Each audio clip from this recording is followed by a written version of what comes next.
The dude with the $3,200 Birdland, he's going to insist on being turned up louder than everybody else. The dude that shows up when his authentic Zach Wild Target Epiphone is going to be disappointed that his girlfriend's didgeridoo was louder in the mix than he was. Which country has a museum dedicated entirely to failures? Failure. Okay. Is it A, Sweden, B, Japan, C, USA, or D, Germany? A very large, muscular drummer wearing sunglasses and no shirt gives me an immediate feeling of homoeroticness, which I don't think the band was going for. Blue Oyster Bar, anyone? And where are the rest of the village people, if I may ask? Is there another person equally half-assing their job from a different break room? Two corporate zombies bonded by Bluetooth and boredom and telling stories about every single thing they've ever experienced. Forget TED Talk, this is the dialogue of the do-nothings. This is the Snaggletooth Extreme Metal Podcast.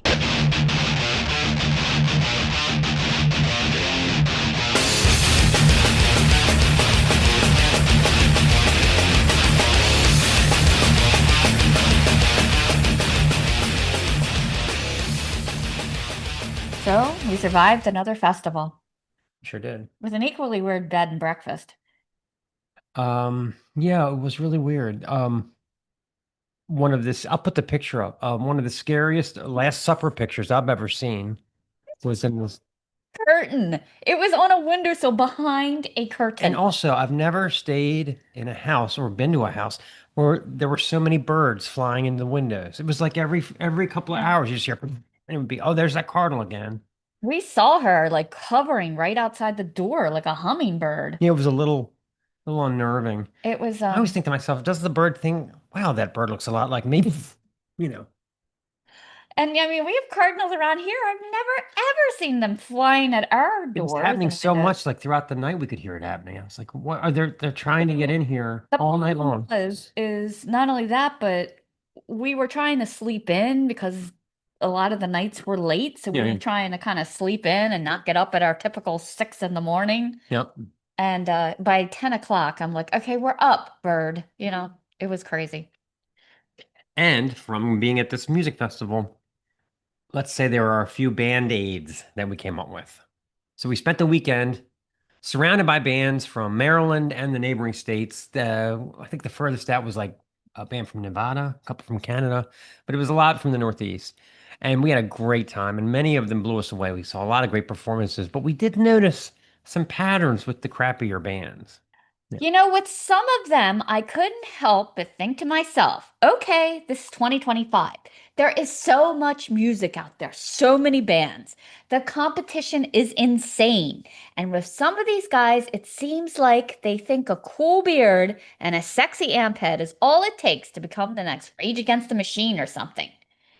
You do start to notice patterns. Some bands just get it, but many do not. So here's our cheat sheet for surviving in the scene. First of all, I like a unified look, okay? Not necessarily stage clothes per se, but unified. Even if you're unified in that we just wear jeans and t-shirts. Even if you're unified in the decision not to have a look, that's fine, as long as it looks like everybody's on the same page. So when the singer is in corpse paint wearing a leather overcoat, but the guitarist is in a Hawaiian shirt like he's in the Eagles, and the drummer looks like he's old enough to be everyone's grandfather, the chances of them sounding like the second coming of Clutch is severely diminished. Of course, there are the exceptions, and it's not just a visual component. There's a degree of, we thought this out, that seems to run through the better bands. Absolutely, yeah. Audio consistency. Drums aren't drowning out the guitars or vocals. You can actually hear the bass. Vocals aren't so loud they're affecting our sinuses.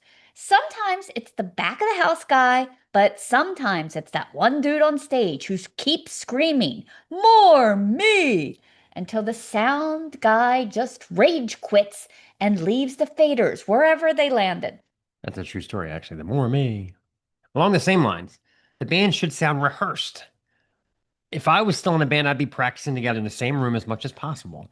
Like it's a band and not just a surprise birthday party that we all got together for. Not only did a lot of the crappy bands lack any sort of groove, there were times they seemed like they just met.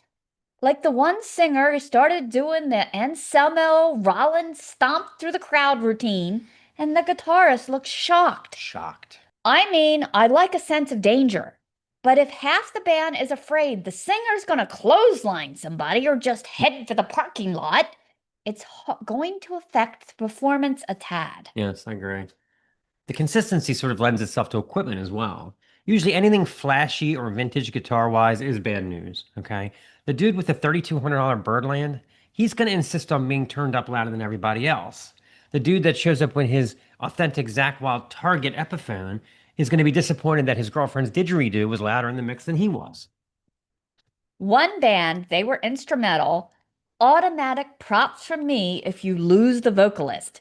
98% of music fans will not get it without a singer. Yep. They were so well rehearsed, they switched to a different tuning halfway through the set. 2 guitars and bass completely switched out like a NASCAR pit crew. They had the guitars perfectly tuned and ready to go and plug and play. 0 time lost. Huge props for preparedness. Planning, people, it's going to be huge. I was impressed. I love when they say they're instrumental, or when I realize there's no mic for the vocalist. I'm like, yes, this is going to be great. There was one band that lost me as soon as the one guy stood up and started linking his saxophone through an amp. I was like, nope, I'm done. This is not going to be something along the lines of Orion from these dudes. Subsequently, the female bass player looked like she was overqualified. She had a gorgeous vintage Rickenbacker that she was playing aggressively with her fingers, cool flared jeans, like she was like the long lost daughter of Cliff Burton or something. And I was so impressed by her, I couldn't stop thinking, why is she in this crappy band? And then I thought, oh no, I hope she's not married to saxophone guy. Phew, luckily, a quick internet search revealed that she is in several other more serious projects. Does anyone else think stuff like that, or is it just me? Like suddenly you're emotionally invested in a stranger's career decision. I don't know, maybe it's just me. Just a general awareness of how you look. A very large, muscular drummer wearing sunglasses and no shirt gives me an immediate feeling of homoeroticness, which I don't think the band was going for. Blue Oyster Bar, anyone? And where are the rest of the village people, if I may ask? It's exactly the right vibe, yeah. Our feature interview this week is Ryan Mueller of the Toronto-based post-black metal band, A Flock Named Murder.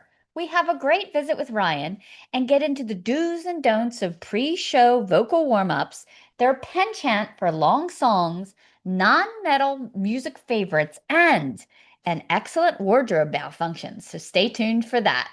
Okay, let's play a song. This is Pierced Flesh Catharsis.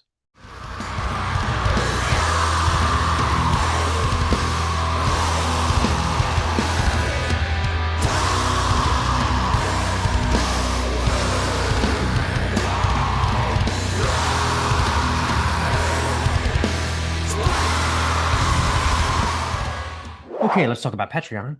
The site is patreon.com/snaggletoothpodcast. And for $6.66 a month, you get a double-decker bus with bad windshield wipers full of Mark and Stace. Yeah, it's about time I brought you guys back into the kitchen. I love cooking. I love air frying stuff, and I have so many great recipes already up there. Gonna try out some new stuff this summer and bring more to you. Everybody's got to eat, folks. And also this week, we're going to be uploading some new stuff to Patreon. I've got several I Hate God classic reviews that I'm going to put up. It might be the whole discography. We shall see. But anyway, got to get over there to see it. It's stuff that you can't find anywhere else on the internet, and it's just for our Patreons. So Exclusive content. And also in helping keep the show running, you help us keep going out there to shows, keep going to festivals. We had some great finds at this one we will share on our other podcast because it's more the rock and roll. So definitely check that out as well. On the rock and roll Instagram page, I have a lot of live streams. yes, we do. And now we turn to something not quite as fun because it's time. Hit it. And now it's time for Obnoxious Trivia! I have my cheat sheet. Okay. This better be a good one because you had to have a cheat sheet for this one. Well, I kind of did it. I forgot it was my turn and I kind of had to do it hurriedly. And usually I've read a whole article and it sticks in my head and I was afraid it wouldn't stick in my head. See, my process is to forget until I'm actually doing the typing up the show notes. And then I do them right away. So I always remember what the right answer is. If I wrote obnoxious trivia like a couple days before, I'd be like, which one was right? I don't even know. They all sound good to me, you know. Anyway, all right, lay it on me. What do we got? Number one. Right. What fruit was once known as a love apple and thought to be poisonous in Europe? Is it A, tomato, B, pomegranate, C, persimmon, or D, dragon fruit? Which I have made a smoothie with. I don't even know what persimmon is. Um, ugh, it's in Europe. I'll go with B, pomegranate. It's actually A, tomatoes. They were thought to be poisonous because they are in the same family as mandrake and hemlock. Really? They are. So a lot of people just assumed that tomatoes were poison as well. But as we've already covered on this show, they are the vegetable mob boss. So interesting. Okay. But this was a long time ago. Oh for one. They thought this. All right. What else we All got? right, we're going to do another tomato one. Okay. Because tomatoes roll. Which country has a festival dedicated to throwing tomatoes at each other? Is it A, Spain, B, Italy, C, Mexico, or D, Greece? Could be any of those. I'll say D, Greece, because it sounds kooky. It's A, Spain. Really? Here it is. It's called La Tomentina. And it was a Spanish festival, and participants just go in this huge food fight, basically. It's said to be the biggest food fight in the world. From the festival's origins, it started as a fight between friends in 1940. It has become a famous tourist attraction. Until 2013, there was no limit to the participants, but in 2013, they had to have a ticketed event, and they limited it to 20,000 people. 20,000. Yep, as not to overwhelm, because the town itself only has a population of 9,000, and they have very red pictures here. So yeah, and it actually started, this guy was at a festival, and he got really mad because there was also this parade of like big heads, and his big head fell off and got damaged, and he was so mad he ran like basically into the farmer's market and started hurling everything at everyone, and that's how this festival began. Yeah, throw shit at each other, Palooza. Yeah. Anyway, Okay. Anyway, so I learned something today. All right, number 3. which country has a museum dedicated entirely to failures? Failure. Okay. Is it A, Sweden, B, Japan, C, USA, or D, Germany? I'll go C, USA. Nope, we're not that humble. It's A, Sweden. Really? The museum is called the Museum of Failure. It's dedicated to showcasing failed products and services located in Helsingborg, Sweden, and aims to stimulate discussion, accepting, and learning from failure. It features over 70 failed products and services around the world, offering a unique insight into the complexities of innovation. The museum collection includes items like Bic for her pens, the Segway, and Colgate's frozen beef lasagna. How can they call this segue a failure if they've seen Arrested Development? Come on. All right, it's looking like it's going to be a 0 again. All right, so let's hit me with number 4. Which horror movie is known for using real human skeletons as props in some scenes? Is it A, Poltergeist 1982, B, The Evil Dead 1981, C, Halloween 1978, or D, A Nightmare on Elm Street 1984? Real skeletons. I'll go with B, The Evil Dead. Oh, I thought you would get this. It's actually A, Poltergeist. Really? Do you remember that scene where she's out in the pool and all the skeletons are coming right. out of the ground? Yeah. And the actress in that, Jo Beth Williams, said years later, she didn't know they were real skeletons. Wow. But they were, because back then it was actually cheaper than purchasing Fake ones. fake ones. Wow. And it was very common actually to purchase people who had, donated their bodies as cadavers. You could just buy them. You can't do it today, but you could back then. And they can't believe they did not tell her. I think that would have upped her horror and screaming just a little bit. You remember that one? It's right by your face with the Right. mouth hanging. That was a real dead person. And maybe And what I want to know, did they get credit? Probably not. Skeleton number 2 was Betty Jo Sue. All right, well, that was a good one. Oh, for 4 mark. This has been Obnoxious Trivia. Anyway, it's time for our Snaggletoon. And while we usually are very big on doing things with all effort, this week it's called Mark and Stace Phoning It In. You ever work with one of those people who walks in the door already mid-phone call, like fully in the middle of a Real Housewives style blow-up, every single morning? Oh, yeah. She struts in like, then on Thursday, he used my DoorDash account to order 2 of them Hawaiian pizzas with the pineapple and the ham. Shit is nasty. Girl, I'm going to have to aloha his ass for that. It is 7:40 a.m. People are still peeling their eyelids open. I'm legally dreaming, falling asleep at red lights, trying to figure out the buttons on the coffee machine, pounding on it. What does the blue light mean?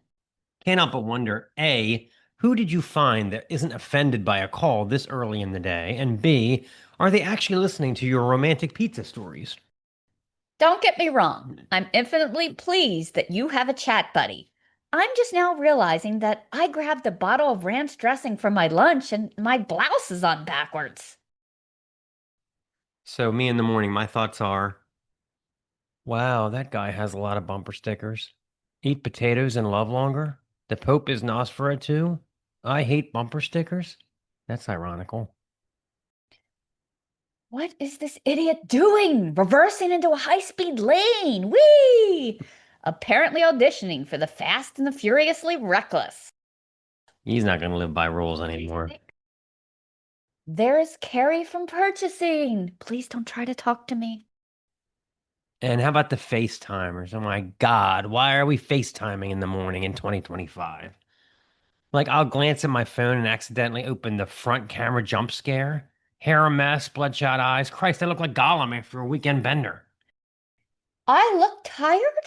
No shit, Cheryl. I am tired because it's a cock-a-doodle-doo o'clock. It's the price I pay with working with the public early. I don't need to be FaceTime like a live streamed episode of The Real Zoomers of Cubicle C4. And why do they need this total immersion contact? Like, where you at? Looks like you at a bar. I'm sorry, not before noon, amigos.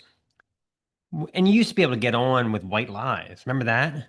Now, you can't even say, oh, I gotta go, my mom's here, because they can clearly see, yo, where's she at? Then there's the ones who wear earbuds and talk all day long. Who the hell are they talking to for 6 hours straight? Is there another person equally half-assing their job from a different break room? 2 corporate zombies bonded by Bluetooth and boredom and telling stories about every single thing they've ever experienced. Forget TED Talk, this is the dialogue of the do-nothings.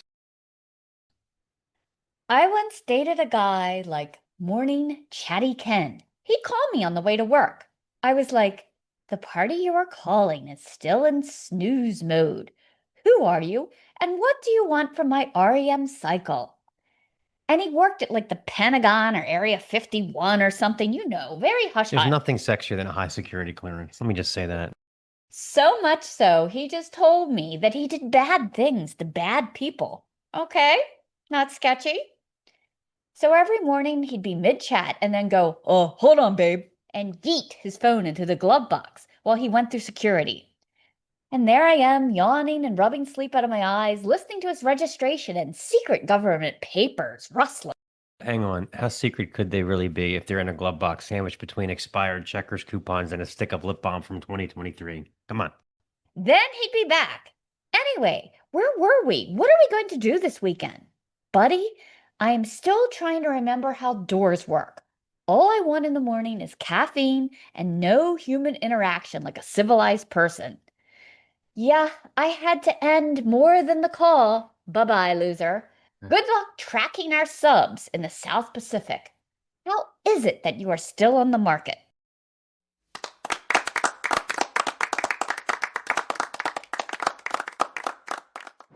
Okay, I can't take any more. Let's play another song from A Flock Named Murder. This is To Drown in Obsidian Tides.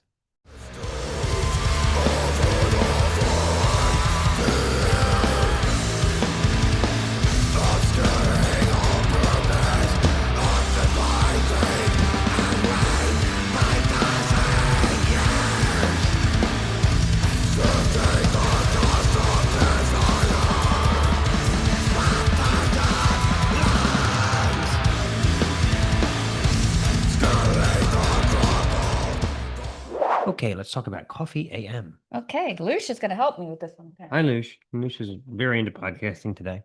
This should be Vlad because he's always actually on our coffee cart. You have to reach around him to get the coffee pot. He's an obstruction And he won't. of justice. He will not move. Anyway, Coffee AM. Oh, I can smell it through the bag. Great company out of Georgia. They have so many great flavors. This is a king cake coffee, so it's a good way to get your sweet tooth in with actually avoiding the sugar. Avoiding all the peasant coffees out there. Lots of rich flavors. This is a Costa Rica Reserve, so this is an example of just a blend that is not flavored. So they have both available for you. They have teas. They even have that super expensive Kona coffee. All kinds of things on their website. If you're into flavors like we are, they literally have 9 pages of flavors to go through. They also have lots of coffee accoutrements. They do K-cups as well, but I got You're a rid of the communist. K-cup here. Yeah. But if you would like coffee FedEx to your door, use our link. It will save you off your first order with Coffee AM, and maybe you too can kind of wake up. Yep. It is time for Bombastic Plastic. Bombastic. And this week, we're going to focus on the 2007 album from Dødheimsgard Supervillain Outcast. This is a very cool reissue digipak 2 CD. Imagine being tasked with selecting an album for the music fan that has heard everything. Now, this is the person whose turntable stand is littered with impossibly rare Man is the Bastard splits, Sarcophago rehearsals, Velvet Underground acetates, and vintage t-shirts from the Kill 'Em All for One tour.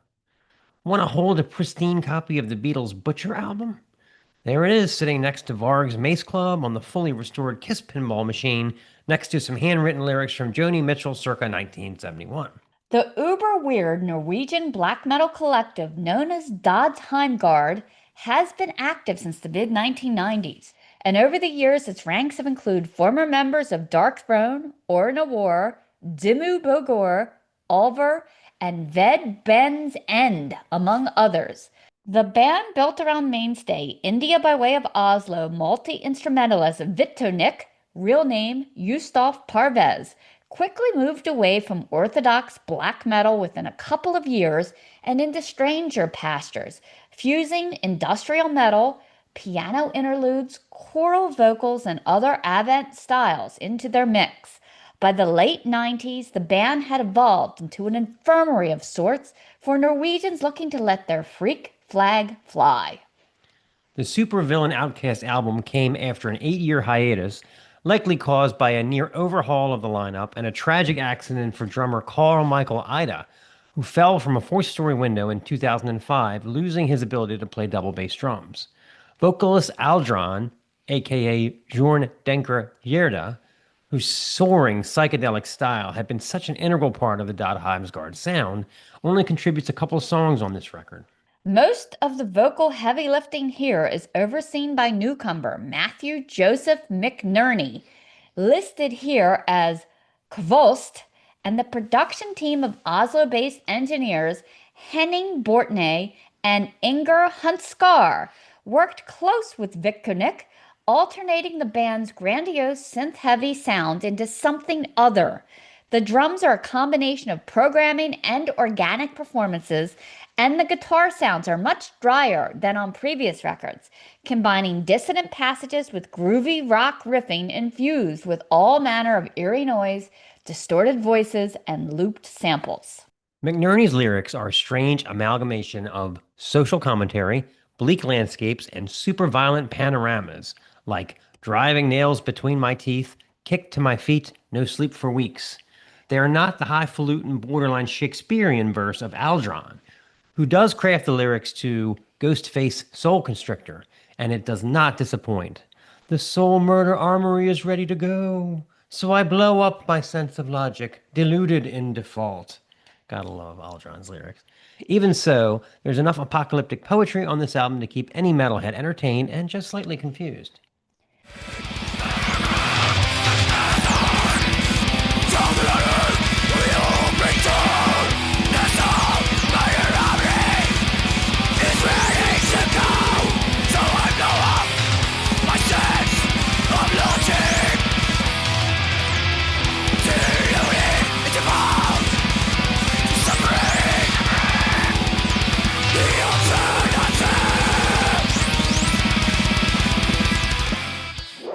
The album kicks off with the intro, Dushman, chiming like a distant snake charmer melody and leaning into the battering blast of Vendetta Assassin with percussion so fast it is actually disorienting. The track settles into a toothy groove with twinkling, dissident guitar jangles, dominant double bass pumps, and husky vocal woofs.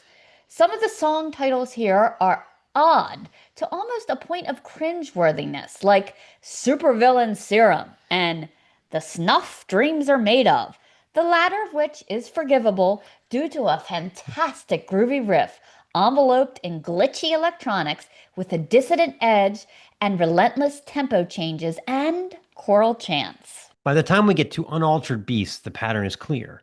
Hard grooving alt rock style riffs sweetened with chuggy turnarounds, dissonant guitar flourishes, and hard woofed vocal shouts from McNerney. But just when you think you've cracked the code, Cellar Door changes pace again with haunting a cappella interlude. Horizon is built on a hooky, repetitive guitar lines with little dissonant skips and jumps, a surprisingly hooky blast beat adorned chorus, and one of McNerney's best vocal performances over miscellaneous eerie processed murmurings, and what sounds like a TV left on in the back room. A line from the chorus that will stick in your mind is, "And all the monsters will break your heart." Let's hear a little bit of Horizon. Apocalypticism is an interesting change. Beefy jazz bass up front, breaking against some stick flash from drummer Ida, evil riffs boring into our eardrums, vocalist raving like a politician. There's a vibe of real danger in this music, like we really don't know what's going to happen next. The bonus disc is a real treat, comprised of 7 previously unheard instrumentals from a 2002 rehearsal. It's the drumming that really stands out, and after a couple of spins, it becomes obvious what a tragedy it was that Carl Michael Ides' injury hampered his percussion so much. Something like Decapitation Enemy is an exercise in freakish black metal speed, and the fluttering riffs are engaging enough to not want for vocals. The programming and ADHD vibe of the main disc makes for busier music, but the drumming on the bonus disc is undeniably stunning. Be sure to check out Satanomic Evolution. I know it's a bad title, but incredible performances. Plus, the superhero movie style illustrations from legendary Norwegian artist Trine Paulsen make this thing all the more collectible. A strange record for sure in all the best ways. This is the album that you give to the friend that has heard everything. The riffs are captivating, the production, the very motive for the project is puzzling. 3 new members, engineers they never worked with before or since, flirtations with alt rock to the point where System of a Down comparisons are not far-fetched. Perhaps this was Vikatnik's concept for complete recalibration of the band. Maybe he was honing his production chops. At any rate, there is no album like Supervillain Outcast. Let's close it out with a little faux x faux.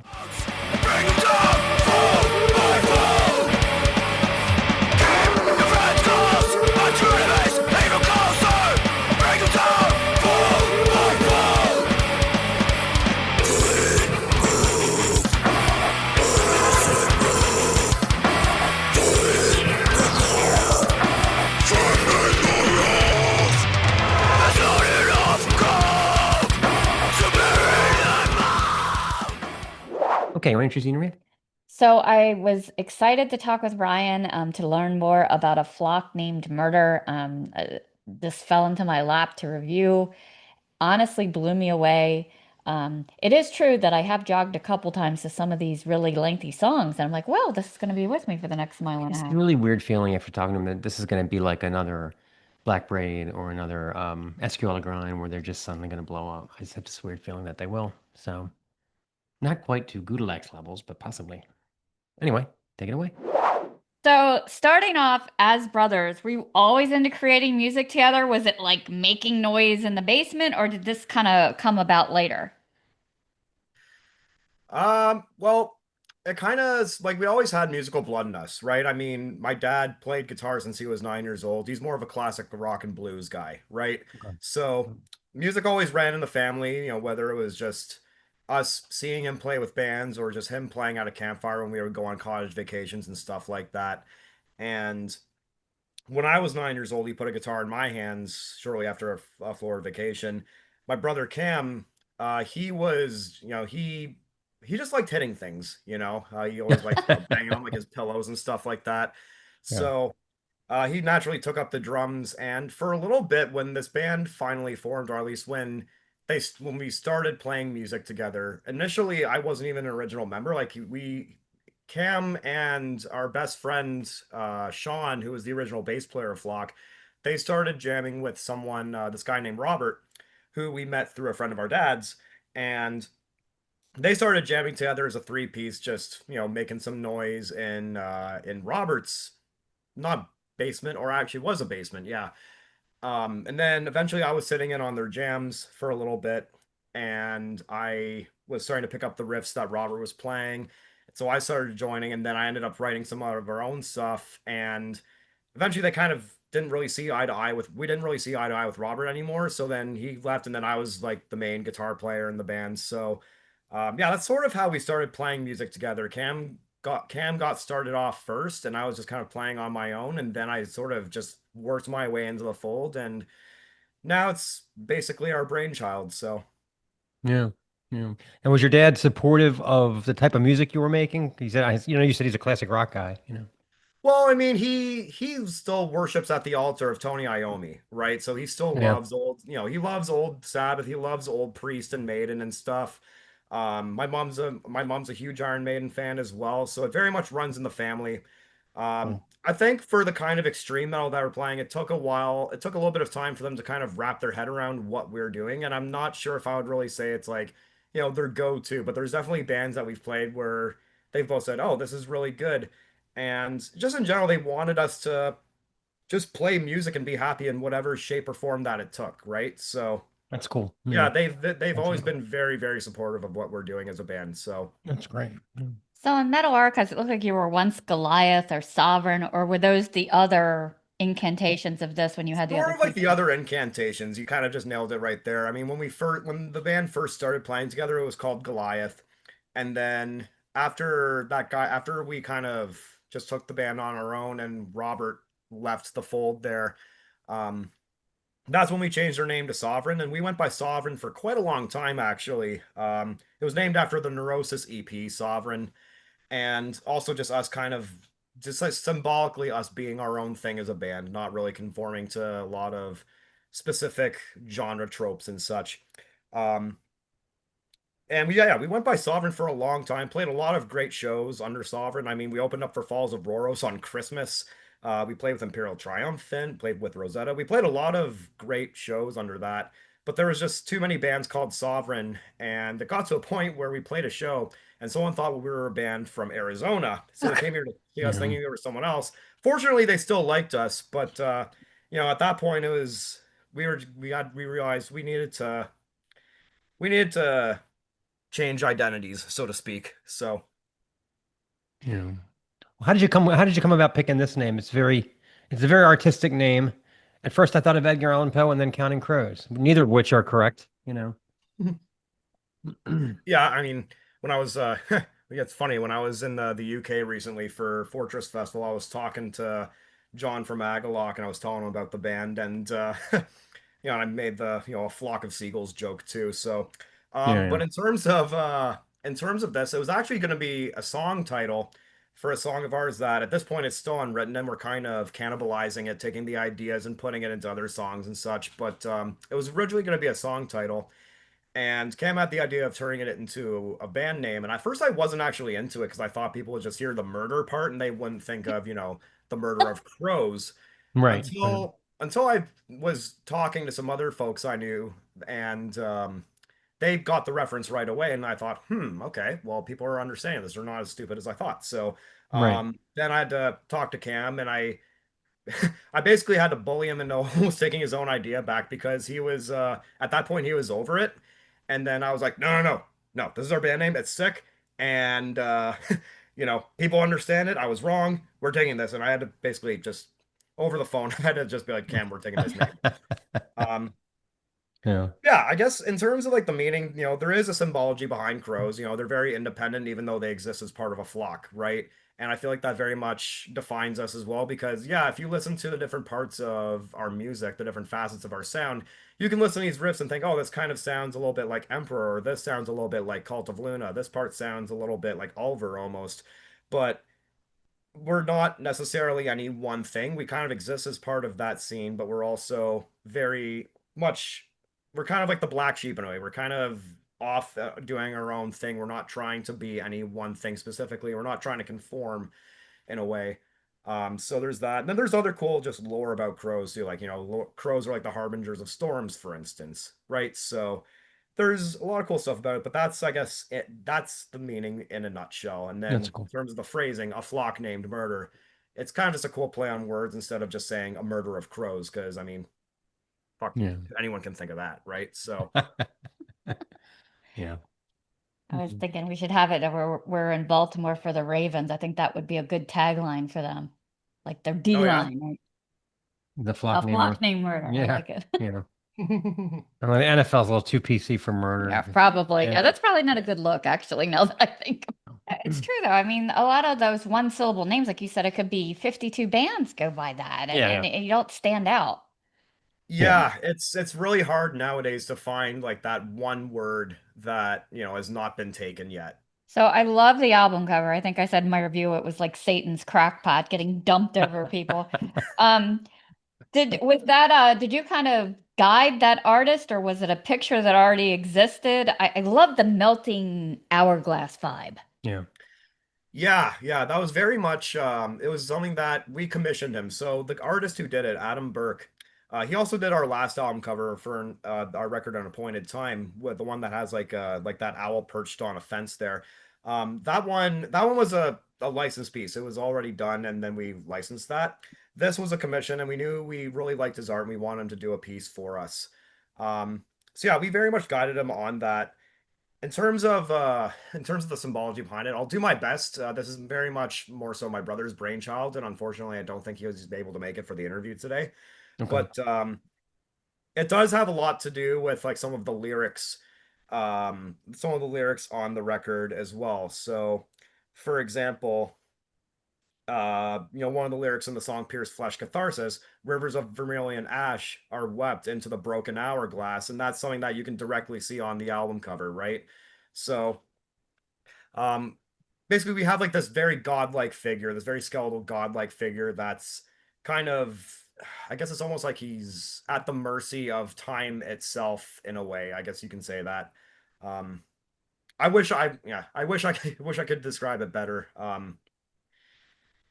Yeah, this is definitely a Cam question for that. I Sorry, I could did see my the best. obsidian sea thing down the bottom. Yeah, yeah, Yeah. yeah. So there's definitely some lyrical parallels with To Drown in Obsidian Tides as well. Um, that's about as much as I got on that one right now, I'm afraid. So you haven't given him a name or a tragic backstory yet, the big ghoul. Um, maybe. Maybe. I don't think it's not gonna be like a cataclysm situation where, the same ghoul appears on every album cover and he's just in a new. Oh, right. It's Yeah. not gonna be like that. It's not gonna be like Eddie. Yeah. Yeah. We don't have a mascot, and I don't think we really want one. So Yeah. yeah. Yeah, but was there? I mean, maybe you don't know, but was there a lot of back and forth? Because like when you look at the album cover, it's like, all right, there's a lot going on here. Like this album cover almost tells a story. Was there a lot of back and forth with the artist to get it right, or? Not as much as you might think. I mean, if you look at the work that Adam Burke has done, he's very much he does a lot of very surreal depictions, right? You'll have like these mountains that are sort of just being shown through the face of like an owl, for instance, or this big space cosmos that's wrapped in the eye of a skull, right? He does a lot of stuff Mhm. that's very abstract and surreal. You can tell what you're looking at, right? There is a sense of realism to it, but it's also very supernatural. So this is the type of idea that I think it fit very well with just his natural aesthetics of an artist, the way that the kinds of things he likes to paint, the kinds of the kind of imagery, the scope of the image itself, just the scaling of the objects and all that. It very much falls within his wheelhouse. And if I recall correctly, we gave him the idea of, we have this skeletal godlike figure. He's weeping into a broken hourglass. The hourglass is pouring blood or it's dripping blood into this molten crucible that's just, flooding this landscape. And I think in terms of the more like sort of cosmos background, I think that actually might have been his idea, if I'm not mistaken. So, we had the basic idea, but we also wanted to at least give enough freedom for the artist to do their own thing and still, Yeah. express themselves through it as well. Because if you restrict them so much, it's like, well, at that point, why don't you just do it yourself? Right. Or, if you start to see how it's coming along, you nitpick so much, it's like, well, now you're kind of restricting the artist from being able to really just have creative reins to insert their style into it and make it the best they can, because now they feel like they're limited, right? So that was something we Mm. wanted to make sure we don't do. We wanted to make sure that we get the idea across, but we still give enough freedom for, for Adam to do his thing and to add his personal touch to it. And he really knocked it out of the park. I mean, it took a while for it to get done because he's a super busy artist, but when we saw what he did, it's like this 100% he was the right guy to go with. Right. It was amazing. So how did you come to work with Mike Wandy? And does he do any vocal rituals before recording or hitting the stage, like screaming into the void, goat sacrifice, or tea? No, Mm. it's actually kind of funny. It's funny, we kind of joke about it. I mean, for myself, like I do a lot of lead vocals. I did all the vocals on the last album, and I do a good chunk of it on this record too. But me and Cam have kind of joked that like Mike doesn't need to warm up. He just opens his mouth and this swirling abyss just emerges, and I'm just like, what the fuck? Like, Yeah. he'll be half asleep. He'll be come back from inside from just having a smoke, and then just and then it's just like comes out, and it's just Yeah. It's cool. fucking monstrous. But he gave an amazing performance, and yeah, that's something that I very much lack. I do need to warm up a little bit. I need to, if I have a few weeks off of doing vocals, then I come back and I sound like shit, and I need to get my voice back, right? So it doesn't come as naturally to me, and that, at some point I do need to get some proper vocal instruction, I think. But yeah, we came to work with him.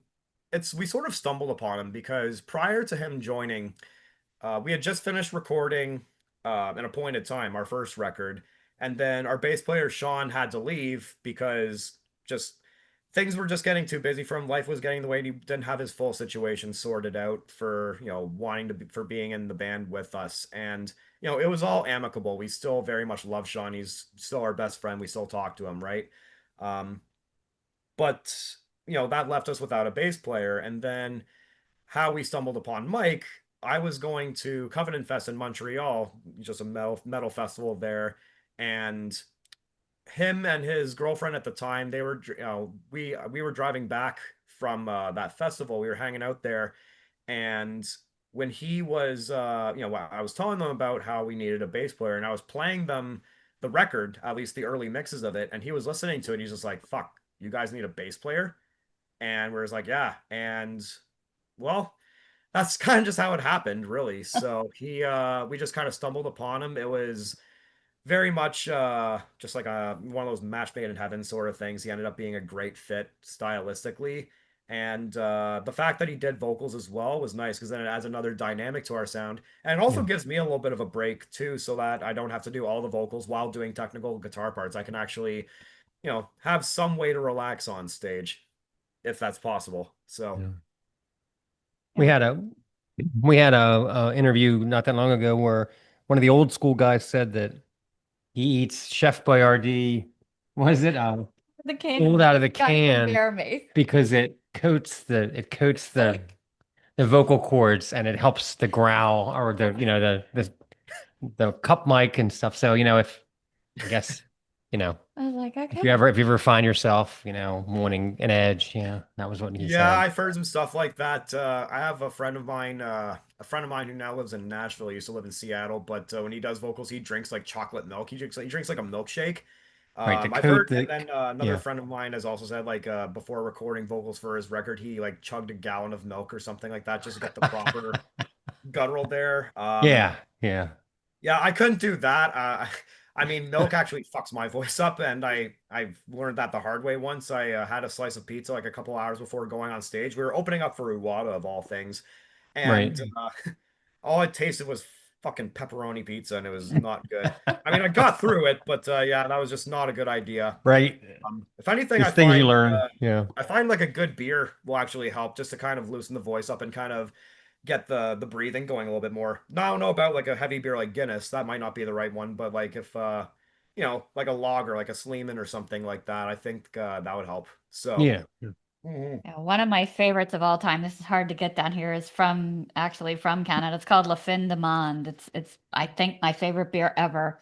She's got a La thing Fin for de Monde, is that Belgians. from Quebec? Yeah. Yeah. Oh, okay.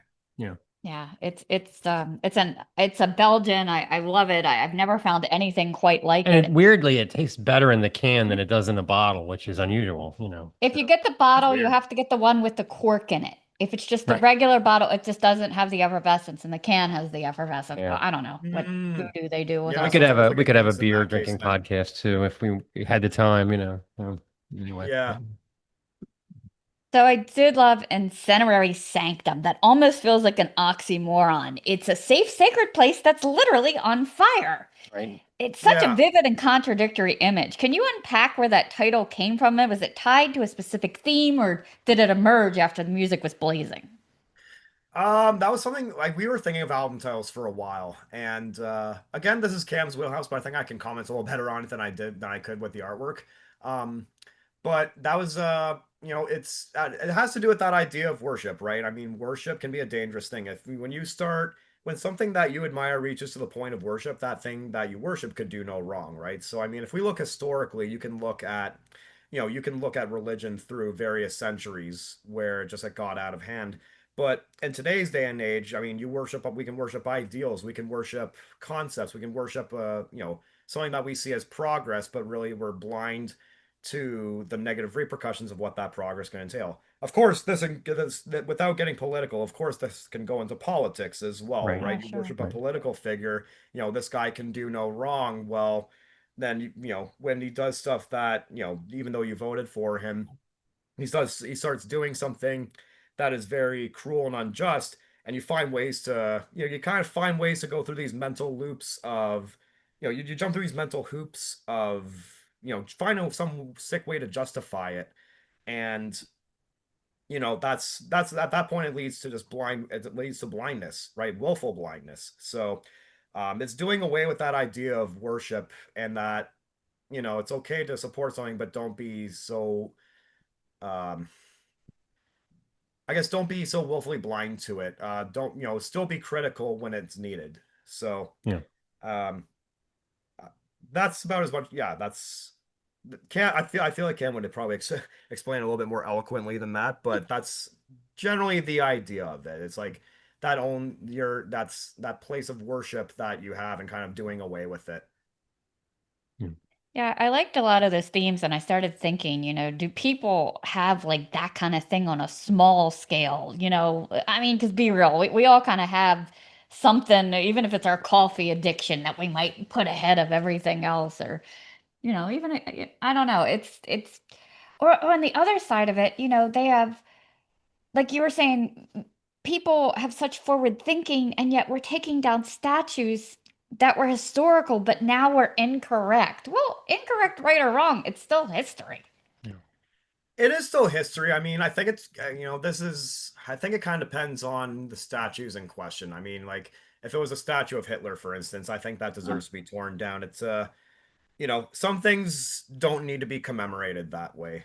I think there's yeah, I agree with the standpoint, like you don't want to erase history, but also that's also why the history books are there. That's why we have education where we teach our children that these things happened. This is why they were bad. This is why we need to learn from that so that we don't repeat things in the future, right?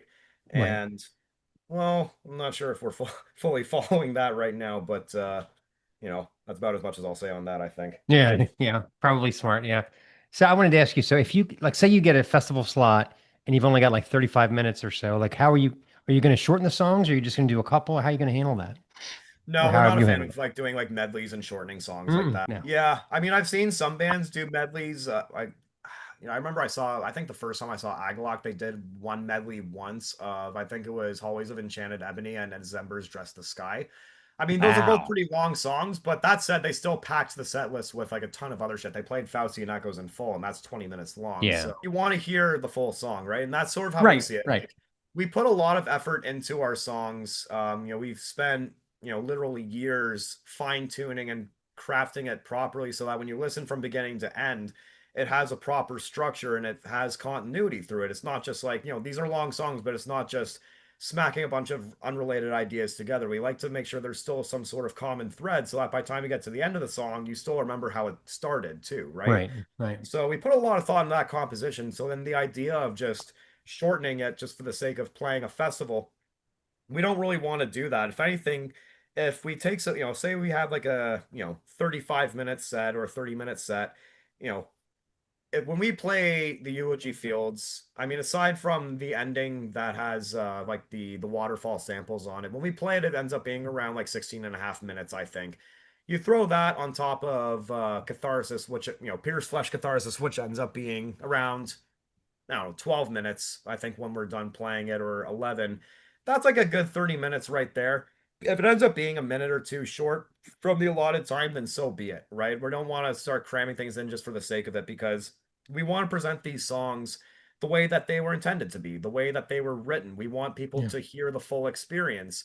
And, if anyone thinks that we should start cutting things up as like a medley, well, I would respond like, hey, you know our music, you know what you're getting yourself into, right? You want to hear, 5, 6 songs on stage, we're going to need a longer set time.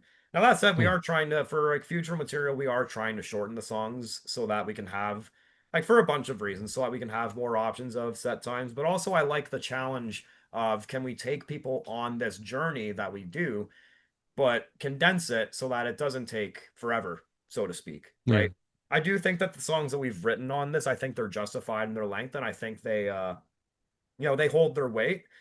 But it kind of is a bit of a nice change to try writing things that are shorter. And I mean, shorter, I don't mean like 5 minutes. I don't think that's possible for us. It's still like long, long compared to other stuff, but short compared to us. So, Right. Understood.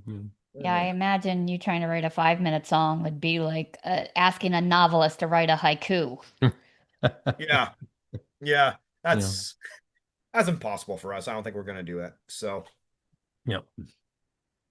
So I do like the way that even though you kind of dip into interludes, mhm. it always stays hard. You never think, oh, they slipped into Steely Dan, or oh, there's a saxophone solo. Was it a conscious effort, like not to go outside some level of darkness? Stace didn't like the last two Mold album. I'm just gonna go ahead and put that out there. So that's where that I comes thought the from. last two Mold album was pretty good. I mean, it's different, but I mean, if you listen to like Planetary Clairvoyance as well, they were bound to go more proggy at some point. So, Yeah. Yeah. Yeah. um, Um, well, the I guess elephant in in the terms of room. it's okay. You can like what you like. I mean, I'm not judging. Exactly. So, I'm a Yeah. music teacher. I'm a guitar teacher for the record. So I mean, Oh, okay. I teach a lot of different music to my students, because not most of my students aren't metalheads. So I'm teaching them a variety of different things, and I have to keep an open mind about it. So I mean, I don't judge, right? Right. Uh, Right. but in terms of us and just the different things that we're doing, I mean, the darkness is always going to be there because we like dark music, and we like extreme sounding music, and the kinds of emotions that it riles up within us. But in terms of just how, I guess, just how all over the place our sound is, the different elements that we're, um, the different elements that we're combining there, it comes from just liking a lot of different music and wanting to do all of it in a way, but then also realizing you can't do all of it, or else you sound like a band that doesn't know what kind of band it wants to be. So you have to Yeah. find some ways to at least rein things in so that there's still a common thread for the songs, not just for the throughout the song itself, but through all the songs as a whole, right? So we think of it as if, what does the album sound like? Does it sound like it's way too mixed up, or does it sound like you listen to Garden of Embers and you finish off with To Drown in Obsidian Tides, and it still makes sense at the end of the day, right? The record makes sense. So, um, yeah, like we love our black metal. I'm a huge Emperor fan. I'm a huge Oliver fan. Grew up on, I grew up on stuff like that. One of my favorite bands early on for like writing melodies was the Norwegian band Take, right? I mean, I love that band too. And but we also love bands like Isis and Cult of Luna and Neurosis, which are completely different from all of them.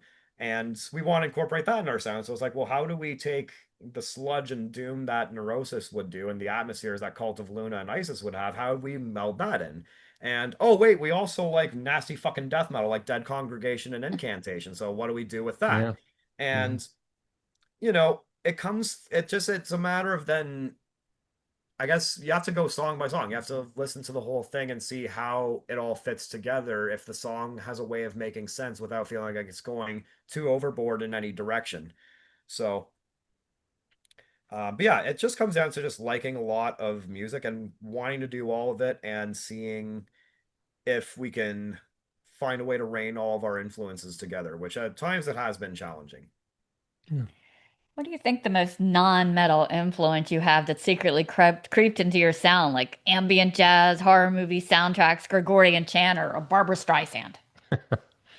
Linda Ronstadt. Yeah. Well, I don't know about Barbara Streisand, but I do know like some you know, in terms of non-metal influences, one he's an Italian pianist that I adore his music. His stuff is amazing. His name's Ludovico Einaudi. He's he's been pretty prolific. He has a lot of records out, and I actually saw him a few years ago. It was one of the best shows I saw in 2022. Um, but I like his music a lot, and it's something that just the melodies that he'll play on his piano and also with the orchestra that you hear accompanying him as well as just the chord progressions that he has. Like it's not just like all light and dainty classical stuff. Like some of it is kind of heavy sounding and it's in the mood. Not heavy so much sonically, like, oh, there's blast beats all of a sudden. No, Right, right. it's still classical, but it's heavy in its mood. It's heavy in the emotions that it arises in you, right? And just taking inspiration from that, how can we take something like that and meld it into more of a metal context? Or, there's been well, there's been other influences too, like for example, some of the last clean guitars in Garden of Embers I actually was very inspired by Led Zeppelin instead, and Led Zeppelin was one of my favorite bands when I was a kid growing up too. So there is quite a bit of non-metal influence. I mean, Ulver is a good example of a band that like that as well. Still very much founded within the metal realm, but you listen to an album like Shadows of the Sun, or if you listen to the Mess record that they did, where it was they're accompanied by a live orchestra, that's completely just out of left field, but it's just brilliant music.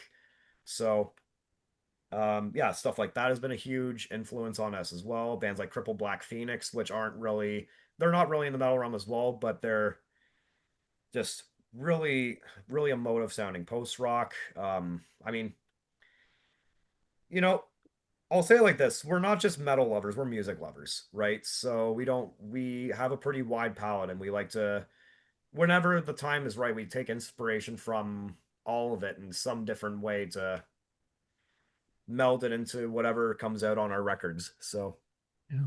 Yeah. How are as a guitar teacher, are you just constantly learning how to show them how to play video game music, or is there any patterns you see in certain musics that the younger people are asking you to teach them? Most requested. Like most requested, yeah, yeah. I would think that it's so um, much video game music that you know, that would be my opinion. So, depends on the students. I mean, sometimes with the kids you get that, but even then, lately with my kids students, I haven't been doing a lot of stuff like that. I've been doing more, like modern pop music or just going. Sometimes you get rock and metal kids, and they're into bands like Metallica. So I'll do like an easy version of Enter Sandman, that sort of thing. But most of my clientele are adults. I do have a kids program, but the vast okay. bulk of my students are all adults. And again, it is very song based, but I also focus on building a lot of their proper techniques that they need to function on the instrument. But then, depending on the goals that the student has, we do get into things like songwriting. And especially then, if we get into metal songwriting, then of course, that's when the lid just blows off my head. It's like, all right, I can talk about everything, right? Because there's a lot. This is one of my favorite things. It's one of my favorite things to talk about with my students.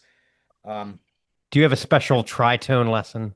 dun dun, Um, I certainly could do a tritone lesson. I mean, we'll just we'll play a lot of mayhem and just Yeah, see, yeah. This is the even be how all these end all of tritones metal are right used. here. Yeah. So Yeah. yeah. Yeah. I actually remember when I was in a band, we were practicing a song, and I remember the drummer goes, "It's not tritony enough," and I'm like, "Tritony enough? Okay, you play the drums, okay? I'll handle it." But just interesting phrase, not tritony enough. Yeah. So I guess it Yeah, I sounded mean, like it if was in a you major don't, key. I was like, "What do you think we're playing fucking country music up here or something? Give me a break." So I mean, I think major keys and major chords can sound right if you use them in the right way, right? I if you use it think. in the right way. Yeah. Well, I'll say it like this. One of the things, like a lot of my favorite bands, that the ones that really stick with me the most, one thing they all have in common is emotional contrast, right? And I remember even like I think it was an old statement by Tom Warrior, Celtic Frost, saying like, the darkness, it's hard to have the darkness without light, or Yeah. at least something to compare it with, right? I think that was him. I might be totally fucking wrong about that actually. For some reason I feel like he made a statement on that sort of thing, but I could also be totally wrong. But that said, in terms of my opinion, I think, when you have moments that are a little bit lighter, it makes the dark moments feel a lot more depressing. It doesn't mean you go just back and forth willy-nilly like that. Right. But if you can build things properly and then just guide the listener to then feeling that pit of despair and then all of a sudden helping them feel a lot more lifted up, I think that's something that's important. That's, my favorite music, it pulls at my heartstrings in every direction, right? It's not like it's only angry and only dark all the time. There'll be moments where it's almost fun or moments where it kind of lifts me up afterwards, right? I mean, one of my favorite bands that I've been digging over the last few years, and I can't believe I only got into them over the last few years because they're like they check almost every box, is Harakiri for the Sky. Uh, Uh, Oh yeah. and very depressing sounding band, and they've very depressing lyrics too. But their melodies, there's times where they'll have melodies that almost sound like playful, and it's like I kind of almost like the little kid in me almost gets excited listening to that. I'm like, man, this is such a fun thing to listen to. But then there'll be a song like Heroin Waltz that's just it makes me want to fucking cry just by how somber everything is and just how it just I remember when I saw them the first time, it was Mustang Morton 2022, and yeah, it was very cathartic. Yeah, stuff, bands like that, I think there's something special about the songwriting there because it's not just like it's just dark all the time. They know that, hey, you can build someone up and then you slam them down afterwards, and it helps that turmoil feel a lot more potent, not just because they were walling it the whole time, but because they thought that there was something, more uplifting coming, and then you kind of slam them down afterwards, right? So Yeah. Understood. Yeah. Yeah. yeah, I think that's important. I think that's something that I want in my music too, right? I mean, you look at a song like the Eulogy Fields, for instance, that clean section in the middle, it's pretty somber and hopeless sounding, right? I think it's melodically beautiful, but it's not happy sounding. It's pretty sad. But then the ending of it, I think of that ending of the Eulogy Fields, I picture like the sunrise over, the dawn over, almost over like a city landscape sort of thing, like the city skyline, and just seeing the dawn coming up, after a crazy storm that happened, right? So that's something that I think is it's a lot more uplifting, and I wanted it to be like that, right? Not so much that all of a sudden, hey, we're happy now, but it's, you know, there's, I guess to put it in a cliched term, there's a light at the end of the tunnel. Yeah. Yeah. Well, I mean, building tension in a song and creating crescendos, that's good in any genre. You know what I mean? If you can do that, doesn't Yeah. matter what genre you're in. That's really to me, what it's all about. Like I remember when I saw Richard Thompson the first time, and that's all folk and rock and roll mixed together. And he was so incredible. And the lyrics are so dark because everything in folk is about, you know, the wife poisoning the husband and stuff and whatever. And he would introduce a song and he would play this incredible solo and then he would go, okay, we're gonna play a polka now, which is the reason why I'm not as big as Bruce Springsteen. And then he would just tear into it. And the polka was about some sort of horrible thing where a woman was drowned and. So, again, folk every bit as dark as, metal in a lot of ways. But I Oh learned yeah. that from seeing him. So yeah. I mean, you listen to an artist like Towns Van Zandt. I mean, Oh God, yeah. that's pretty harrowing stuff too. Or you listen to an artist like in very, very different genre from all that, but an artist like Diamanda Galas, for instance. I mean, that's some of the most harrowing stuff I've heard. And Yeah. it's yeah, wild. So Yeah, I mean, Towns has a song called "Waiting Around to Die." God. Kind of kind of says it all right there. Yeah. So yeah, yeah. So, if someone was listening to this album for the first time, how would you suggest? Like beverage of choice, beanbag chair, candles, incense? What was the best way to kind of get the whole thing? um, I think I'm just gonna give a really boring answer and just say make sure you set time aside to just listen to it and absorb it. Really, throw yeah. on the album cover, have a look at the lyrics while you're reading along, just look at the artwork, and just try to put yourself in the place of whatever that music wants to take you. So yeah, I think that's my answer. Yeah. If you want to if you want to, light up some incense, go for it. I mean, your life. So I have jogged to it actually. Um, because I feel like it'd be weird jogging music, I must say. Um, it was probably better than My Dying Bride. That came on one time, and we were at a light, and he looked at me, and I was doing the violin, and he goes, "Well, I know you're not listening to Kansas, so it must be My Dying Bride." I was like, I forgot I about mean, that. Yeah. to be fair, I remember when I heard the new Panzerfaust record last year, that opening track, the Hasakasm on Chain, I was listening to Alex's China rhythms, and I was on the treadmill, I'm just like, dad, while on Yeah. the treadmill too. So I mean, that happens, right? So Yeah. Yeah. but I knew as soon as I heard what was coming on, sometimes I just let my DJ pick it. I'm like, this is going to be with me for the next mile and a half. Okay. Yeah. Yeah. yeah. So the fire crackle at the beginning of Garden of Embers, was that did you actually record something burning or was that like a stock sound? That was sampled. So most of like a good chunk of the samples on this were actually they were field recordings that we did. That was something that our producer helped with. So Okay. we didn't, it fits with Garden of Embers. I mean, it starts with fire, but we didn't want some, cheesy fucking bullshit campfire thing. We wanted it to sound apocalyptic. We wanted a forest fire. We wanted things crackling and falling. So the tree branches was an amazing touch. And hearing chimes almost as if it was like a cabin on fire. I mean, that's more so what we were going for, not so much like, we went through a big hike and we're, through these pagan woods and now we're all huddled around a fire with our runes. No, not like that. We wanted to communicate sort of the harrowing reality of the real world in a Well, way. it reminded me of that barn burning scene in The Walking Dead when everything's just coming down and it's Oh, I chaotic. remember that scene. Yeah, Yeah. that's came to my mind right away. That's one of the best seasons of the show. Oh yeah. That second one. God, I Mm. remember I was like, I couldn't move after the end of that. I was like, ugh. Yeah, So yeah. I It really was like the visualizer for a Garden of Embers. So question, if you had unlimited budget, what kind of video would you like to make? I mean, like, do you have you thought about that sort of thing? Weird in the woods or maybe a dramatic period piece going on. it's a little tough to say. I mean, it kind of depends on the song and the subject matter too.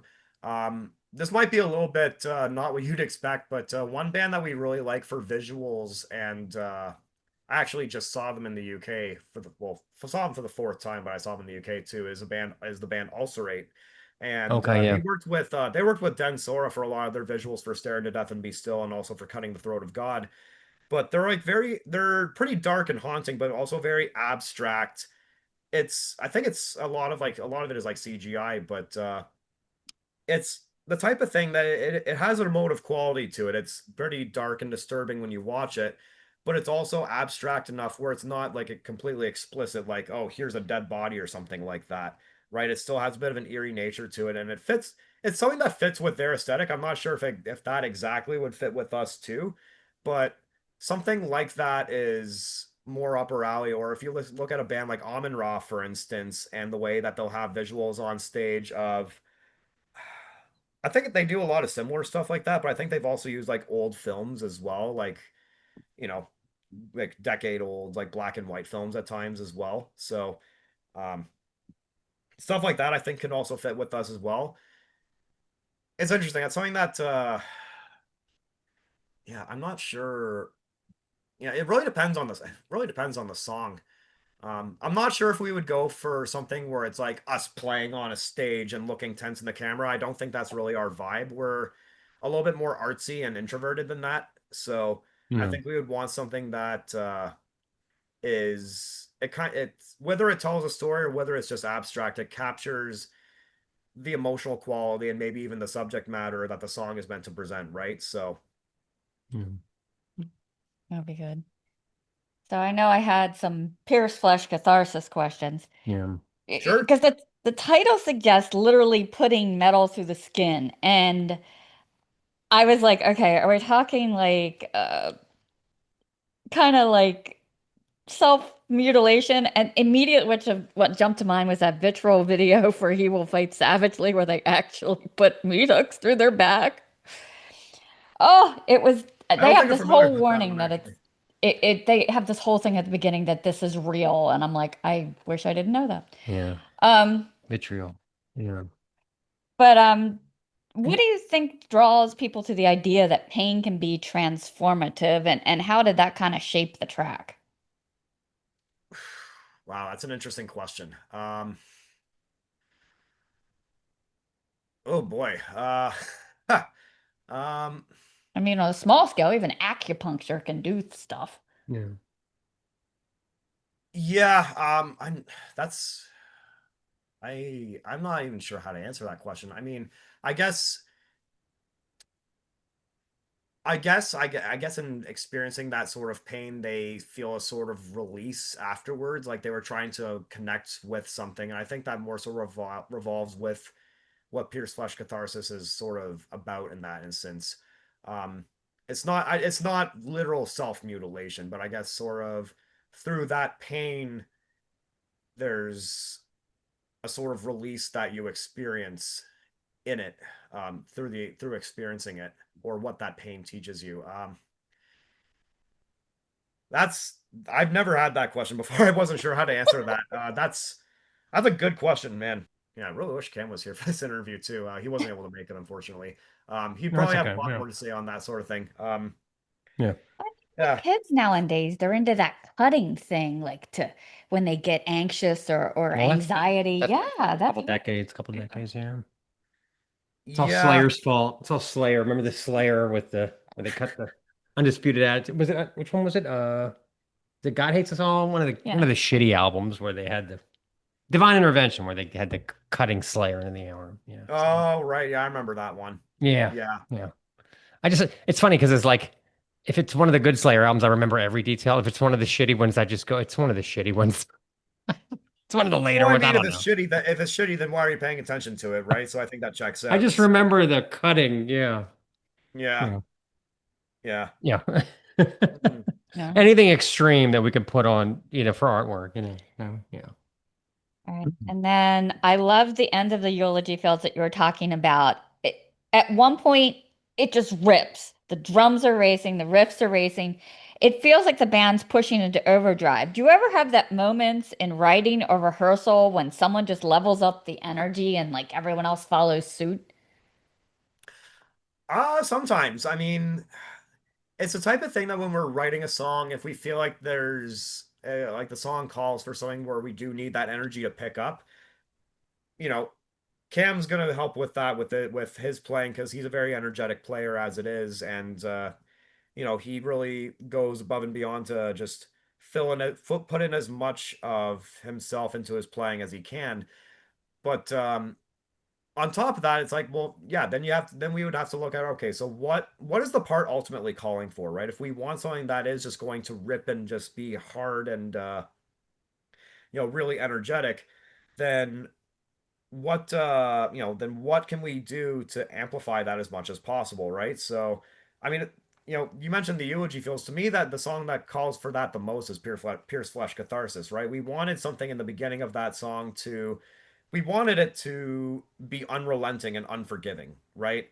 So it has a bit of a trudging sort of groovy start, But then we knew once the blast beats kick in on that, we don't want to hold back, right? I mean, for our first record in a point in time, we had a lot of different directions we were going as well. And on that record, we had our post metal, we had our black metal, we had our death metal and doom and such, but we wanted to amplify that as much as possible on this record, and take all of those different directions and take them to their absolute limit.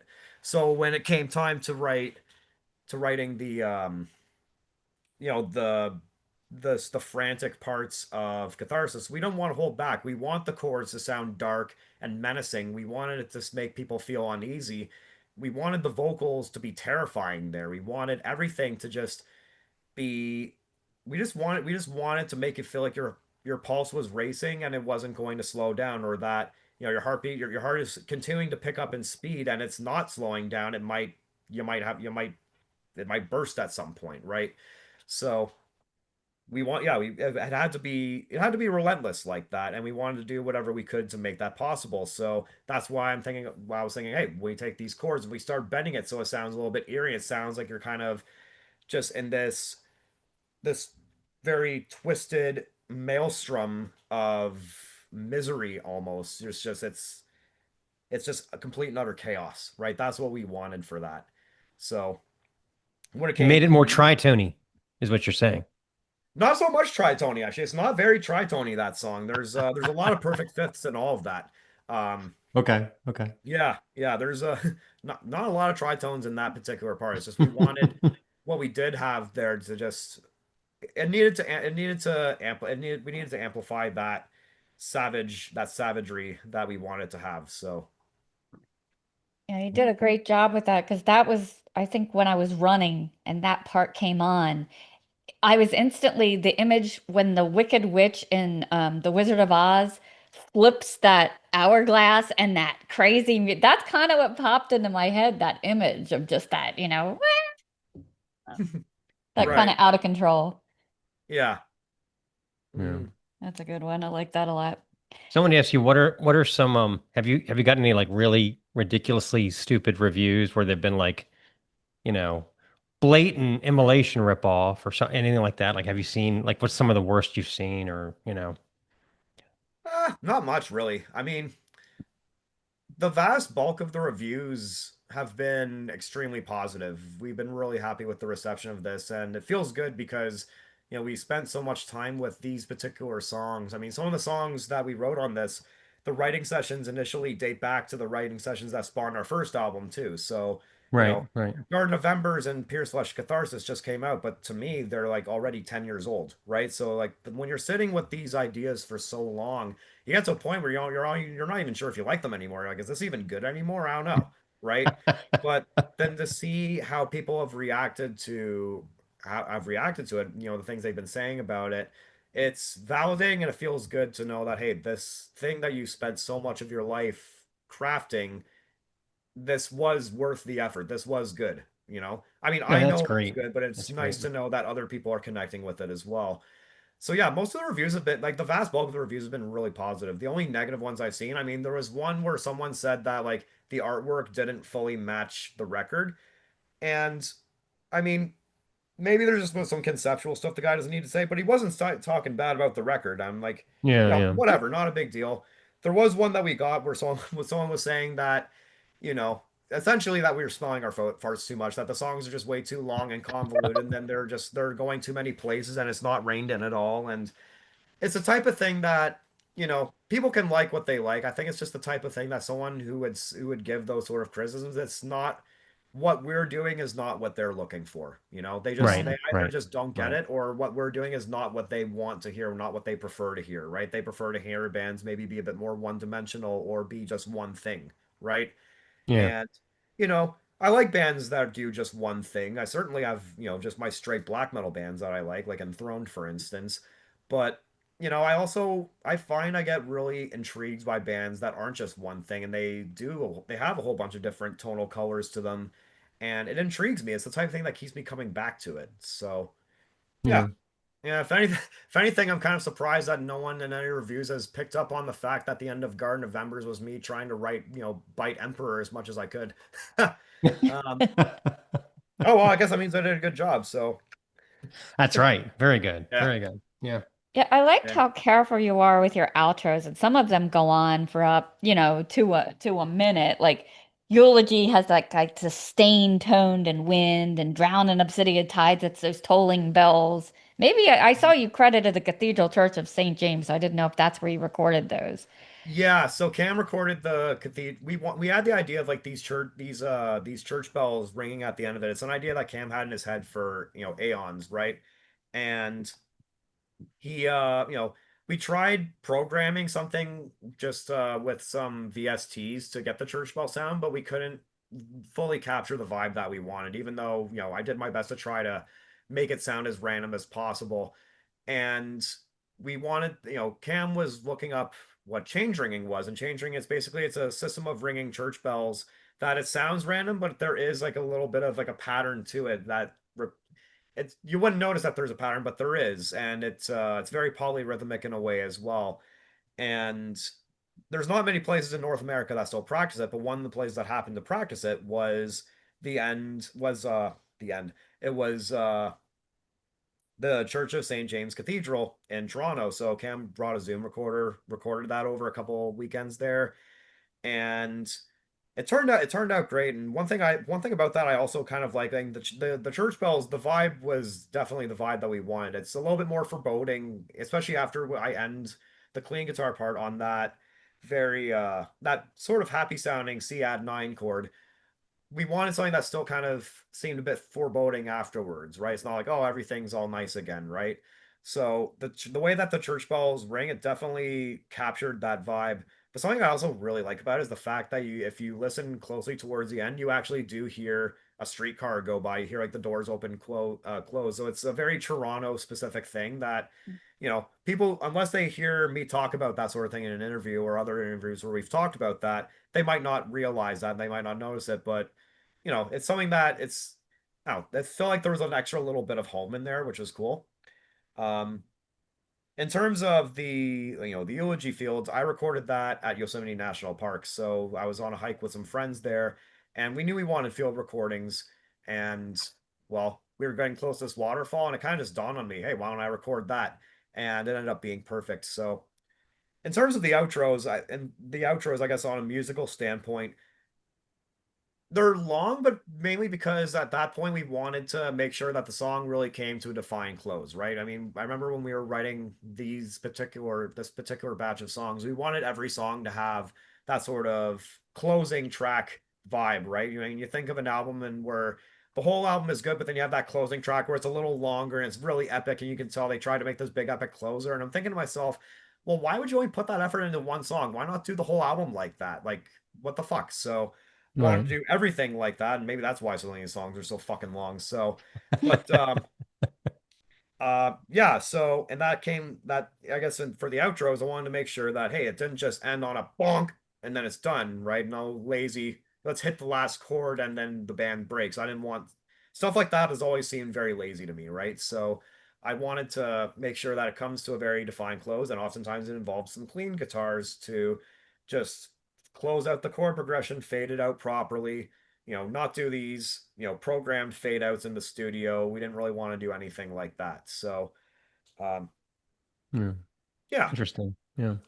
Yeah, I really liked that. I love the lead in To Dream in Obsidian Tides. It seems like a Drown. lot. I'm sorry, To Drown in Obsidian Tides. It seems like a lot of effort went into it. And I wanted to ask you about when you're crafting a solo, um, is it is it more improv, or are you putting together like a beginning, a middle, and an end? Like what's your style for crafting solos? Okay. So, so it's not as improv as you might think. If anything, I do need to get better at improving stuff like that. But this was very much composed, right? And I had a general idea of what I wanted that solo to sound like. I knew like this is a dark sounding song.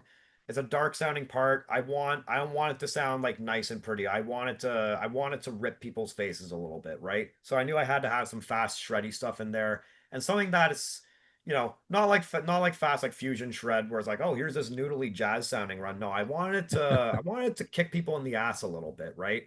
and sound a little bit noisy. So the whammy bar stuff that I do, I wanted that to sound very much like, the sky is falling in a way, right? So, but I also think that it's important for solos to have some sort of continuity with the song too. So if you listen to the riff that comes before the solo, it has the chord and then it goes into the pinch harmonic, bom, bam, bom, bam, and then it kind of that's like a very specific motif.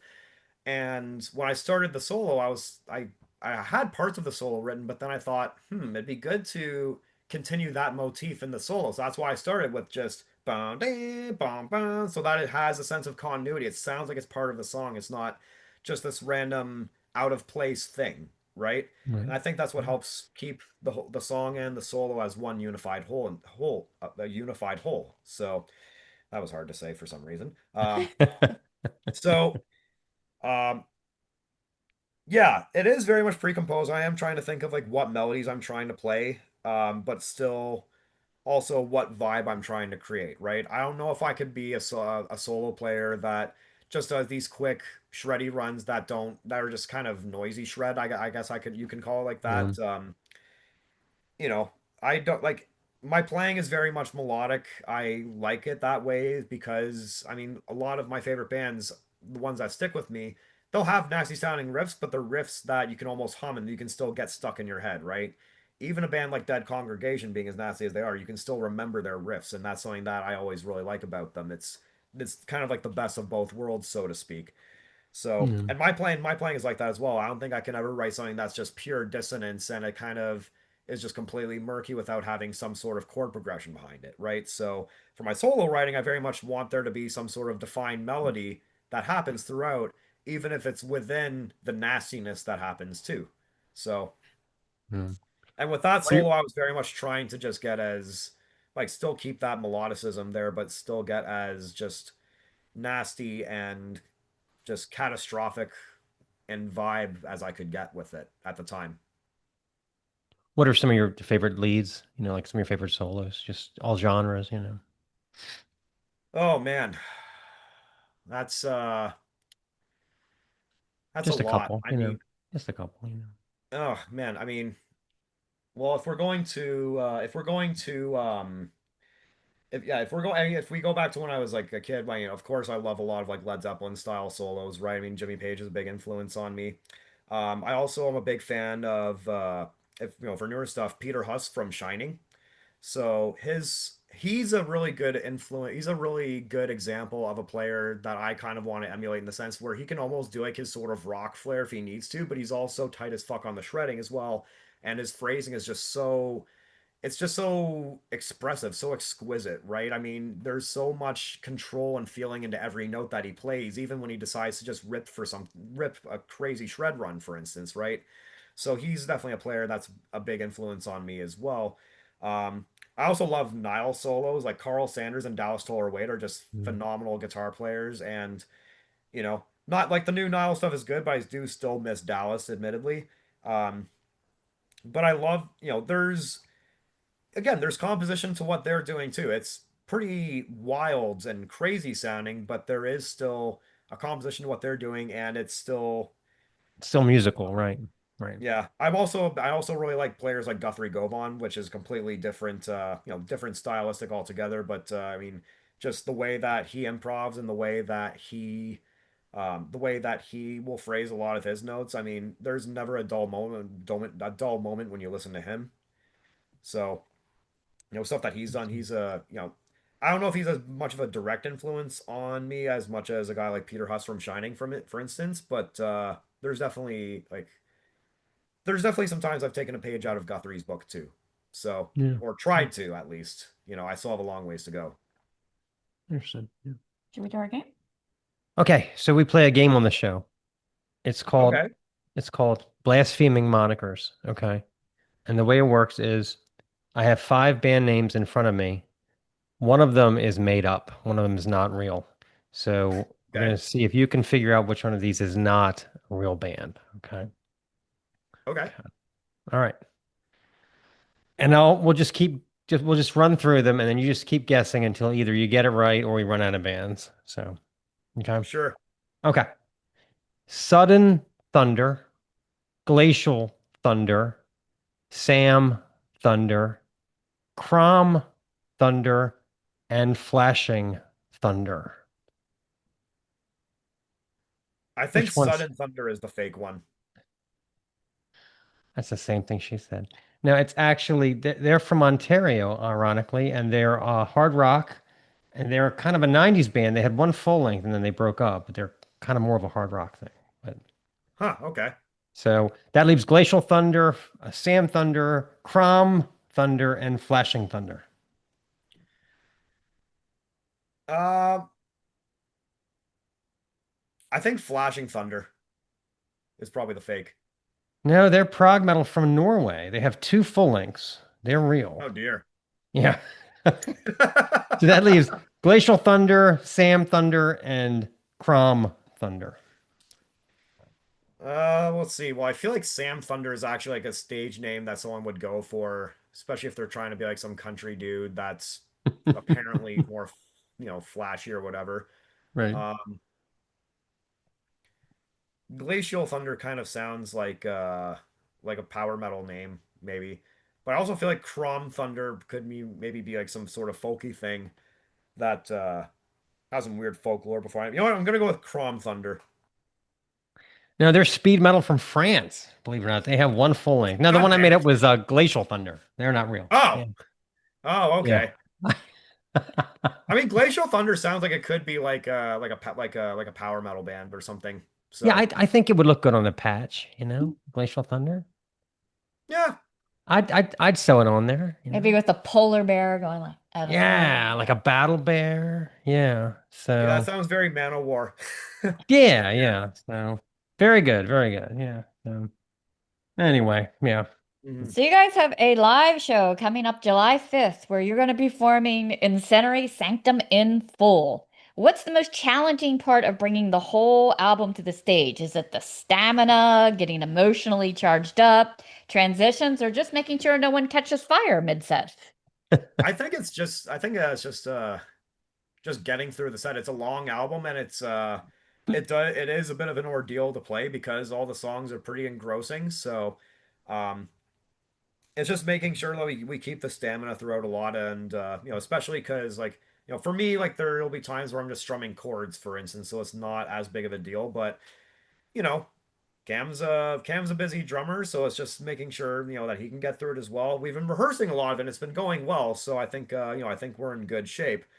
But yeah, it's just taking all of those songs as just as demanding as they are, putting them all in one set and just getting through all of it really. So, Yeah. but I think we're in good shape. I mean, we've been rehearsing well. We have a new guy on guitar player on live guitars who's been really hustling to get the parts as tight as possible, and he's been doing a great job with that. So, yeah, yeah, I think we're excited to play, and I also just want to say we took the time to curate a really good lineup too, because this isn't a usual live show for us where we're just playing. This is a special occasion. It's our album release. We're doing an album set. We've never done that before, and we wanted to have bands that we really see eye to eye with on an artistic level and have a strong kinship with, even though we're pretty sonically different. So, our friends in Droth Nosera, they're very different. They're more of like a sort of like a black sludge doom sort of thing, but also very ethereal and tribal sounding at times. They have common elements with us, but they're also very different. But they've been supporters of ours ever since the very beginning. And then our friend Brian Bray, who's performing as the Act Cetacea, he's been a longtime supporter of us as well. We go way back, and I think him opening up with like that's like some sort of ambient and very, very ethereal, but also very haunting sounding ambient noise sonic soundscapes is going to be a really good way to open up the show, and I think it's going to really set the proper mood. So, um, yeah, I think we're really excited for this one. So, what is the craziest thing that ever either happened to you live or that you saw at a live show, whether it be something that went horribly wrong, totally right, or just off the rails? Uh Good question. I mean, there's so much that I've seen on stage. Like you're talking about like things that went wrong, or Well, something that went wrong or something that just went off the rails or just was a surprise. hmm.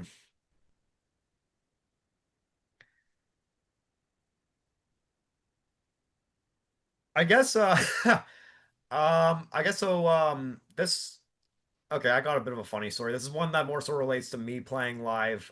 So back when we were called Sovereign, there was a brief period where when we were trying to figure out our stage appearance, I had like a hoodie where I ripped the sleeves off and I was wearing the hood. I tried to do the hood thing. I thought that was cool. Except it wasn't even that big of a hood, so it kind of just looked like I'm wearing a sleeveless sweater and it looked a little dorky. Anyways, but and this is the type of thing that where I think of a band like Uwata, for instance, and I'm just like, how the fuck do you guys keep your hoods in place and like deal with this properly? Because like this is just so fucking cumbersome, right? But we were playing and I'm doing my vocals and I look at my fretboard, but my hood stays in place. So now imagine I'm looking at the inside Oh, of the okay. hood. Yeah, And I couldn't see that. But then I turned to go back to the microphone, and then I turned, and now the opening of the hood is right by my right ear, and I'm trying to do vocals, and I'm just like trying to do this to like get it back in place, and it was at Oh, that point that's I funny. Yeah. realized, all right, this hood thing is fucking bullshit. I'm not doing it anymore. So that's Hmm. yeah, that's probably That's a me. good one. Yeah.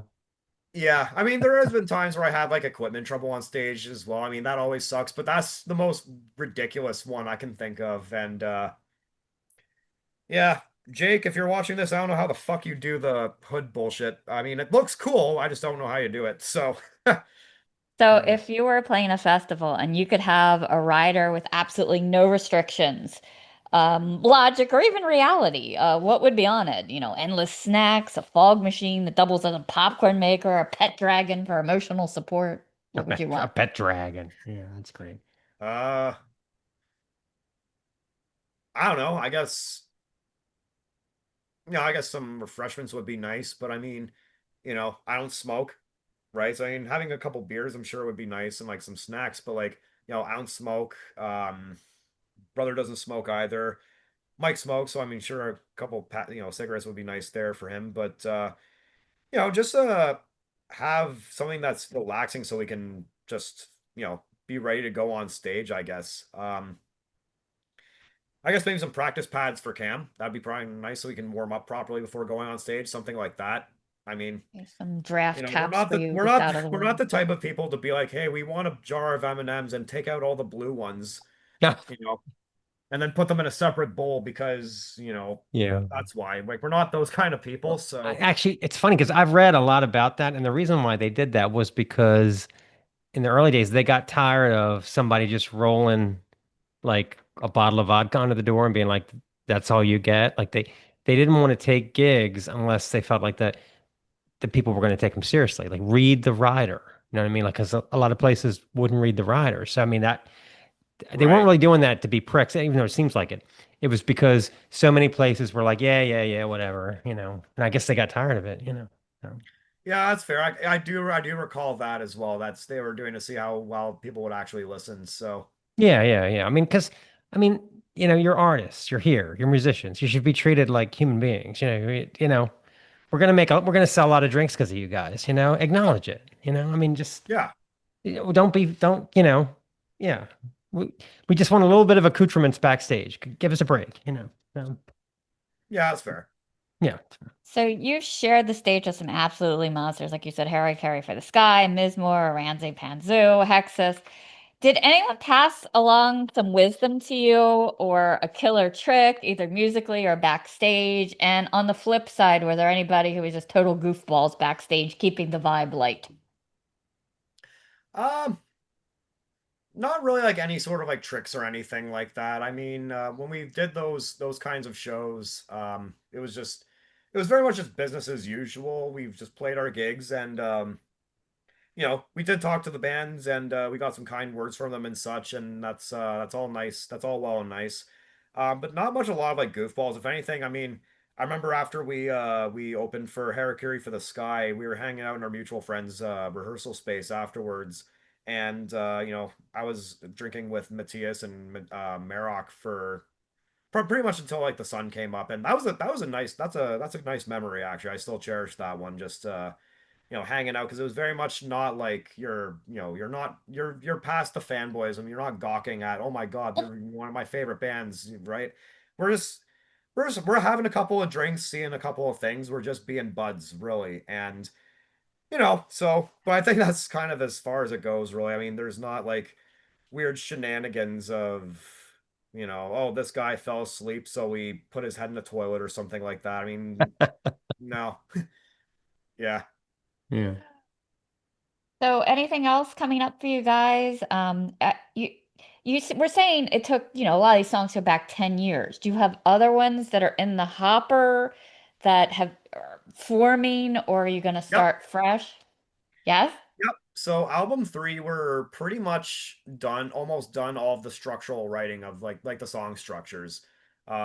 There's like maybe the ending of one song that we need to figure out. We're trying to go for like a bit of like a wall of sound kind of ending that we need to figure out a little bit. We need to just sit down and do that.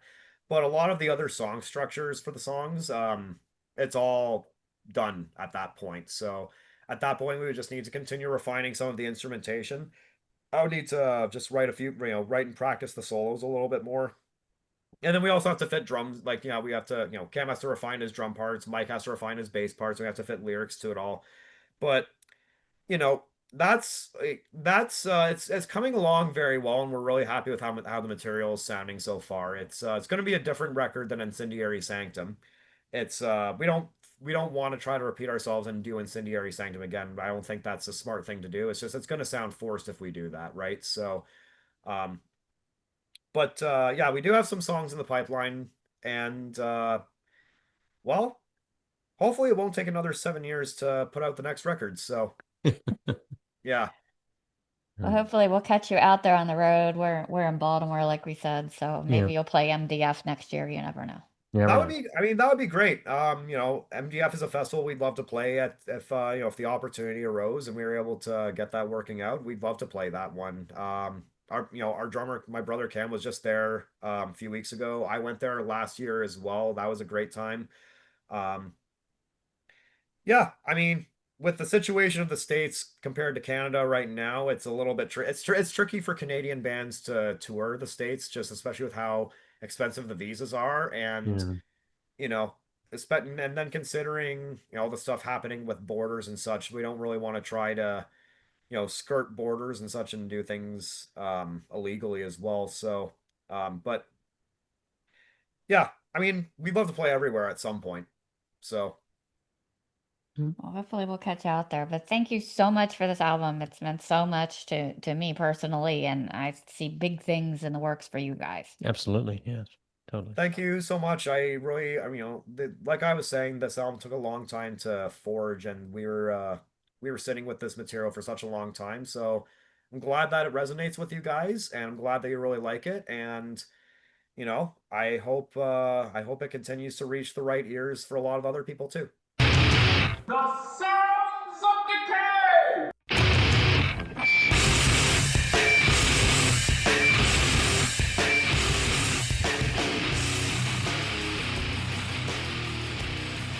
Okay. Sounds of Decay 1 is the new album from Cromlech of Owls and Eels. Okay. Another day, another one-man black metal moniker. This one is from the art mecca known as Berlin. Cromlech is the Schwarze Kunst of Impurus, aka Eugen Herbst, who originally founded Cromlech back in the mid-90s, but he shelved the project for something like 3 decades so he could focus on being the drummer in the black metal band Die's Aether. They ended up splitting up in 2014. So this is living proof that it's never too late for a plan B. Herbst relaunched Cromlech in 2021, and the marvelously titled Of Owls and Eels is the band's second official full-length album. Be forewarned, this isn't bucket thump drums and trebly gargles for 40 minutes. Production on this album is impressive. Bass prominent in the mix, clean guitars, orchestral flourishes, huge synth tones, the whole nine. Mastered by one Peter Engel, he's done albums by everyone from At War to zoetrope, so you bet your trip to the tear garden. This thing is a full, dark, borderline cinematic beast of a black metal album consisting of 7 songs and a very vinyl-friendly runtime of 39 minutes. Herbst offers an interesting vocal dichotomy, exploring a hysterical golem-like scream on one end and a deep, sexy Pete Steele narrative on the other. Ice Curse kicks off wicked and full of dark thunder pounding into the nightside eclipse, pomtastic organs making their presence known within the first minute, witchy vocals absolutely seething over the whole thing. As the track works its way into a processional mid-pace, the keys bloom even more triumphantly, like we're witnessing a Goat Lord parade or a Black and Amway rally. Let's play a clip. This is Ice Curse. Black and Amway rally.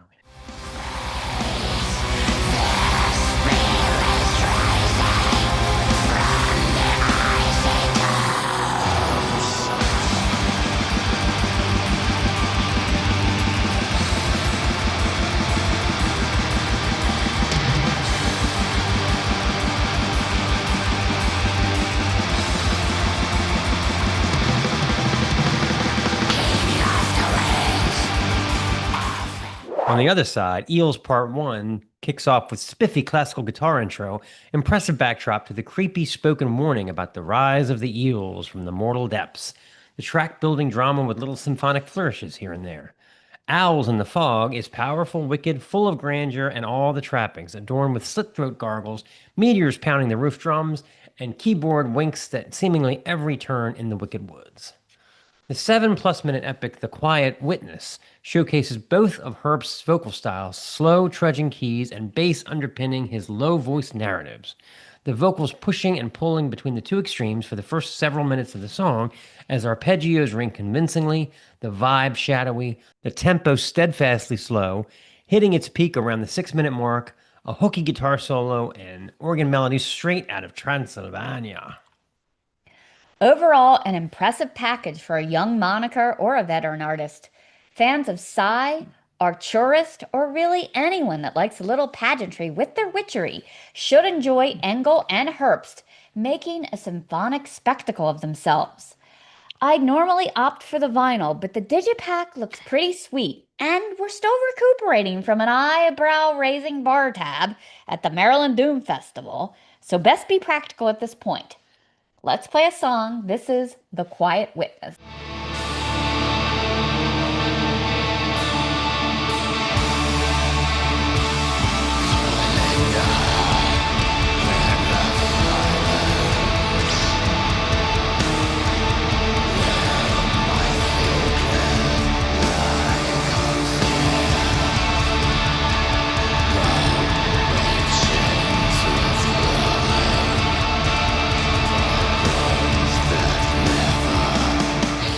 This is Sounds of Decay 2 with Mutant Sex Demon, Cutting Through.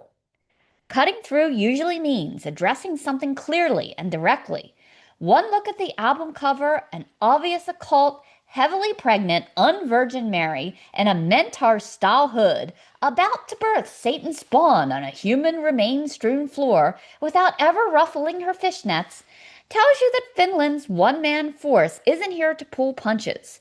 She's even smoking. Of course she is. This is rock and roll damnation in action. And with that image above, you know you're in for full-on satanic panic joyride. A spice of MSD is the additive that makes the difference, whether he goes by Magister Salax de Volta or listed here as Mutant Sex Demon. Nicholas Walgren is surely an evil glam warlock who found the guitar. The music here slices deep. What could have been pure shock value turns out to be a sharp, riff-heavy, blackened sermon that just can't be enough to be fun and just grimy enough to be dangerous. Cutting Through marks MSD's second full-length album, dropping just a year after 2024's Filth Messiah. It brings 8 new tracks that mostly blaze by in the 3 to 4 minute range, tight, punchy, and soaked in sleaze. As Walgreen puts it himself, Mutant Sex Demon is kind of a personification of my interest in 70s and 80s sleaze and horror movies, 80s metal, serial killers, and other obscure stuff. Let's call it in the dark side of human nature. You know that dark passenger vibe we all secretly romanticize? Well, that's what this record feeds. The album opens with a brief intro into the Satan's Den, featuring the whir of a film projector, no doubt queuing up some grainy B horror movie reel, while a synthesizer moans, groans, and tolls like a death knell. Over it all, the practiced voice of a news reporter warns viewers of the rising threat of satanic cults, perfectly setting the stage for what's to come. Then the record properly kicks in with Filth Metal Warriors, a triumphant blast of surge and mire. The guitars are begrimed, deep, murky burbles punctuated by punch, punch, pause, snappy drum smacks that soon take off like a whirling helicopter beat. Spoken word samples jab through the mix, and a cult-like chant list of words pop like propaganda over a ritual. The vocals hiss, shriek, and squawk with a harsh, high register that somehow remains weirdly intelligible, like you've suddenly discovered your fluent in parcel tongue. The bass adds a rumbling tension, darkening the sauce under the hookier than a cat's claws in your fishnets guitar surges that jam in a repeating ba-da pattern. The vocals lurch along this throbbing wave on the chorus, Filth Metal Warriors, reflected in a damnation echo of, let's say, roughly ninth circle of hell deep demon grumble. What sounds like a primetime reporter warns us that the practice of listening exclusively to heavy metal music can lead to Satanism. Adding the incendiary device on top is provided by singed and seared guitar solo, courtesy of fellow fiend, Hell Priest of Nocturnal Mass. Yes, that is the actual name credit on Bandcamp. Also goes by Hapanim. Rider of the Devil's Tongue hits the gas with Motorhead informed, blazing, rollicking drums full of Lemmy-style swagger, but with a side of vampire kink. The guitar lines run the gamut, starting light and rangy before settling into a deep, quivering, nasty riff engine. The vocals are a sneering seethe, bubbling with contempt and occasionally bursting into untethered screams as if possessed mid-take. Then comes Too Fast for Life, which literally kicks off with the satisfying crack of a cold one being popped to start the party. The guitars take on a heavy hair edge here, with riffs that loop in ground-swelling sways evoking early Wasp, but not as radio-friendly. Vocals, less scream, more burp, retch, and caustic gargle like someone swilling bourbon behind a gas station at 3 a.m. The drums offer up mid-paced clunk-lunk slam fest, stomping with deliberate, sticky weight. A short guitar burble near the end tries to break through the filth, just peeking out from behind the grime-smeared veil near the track's end. Let's play a clip. This is Rider of the Devil's Tongue.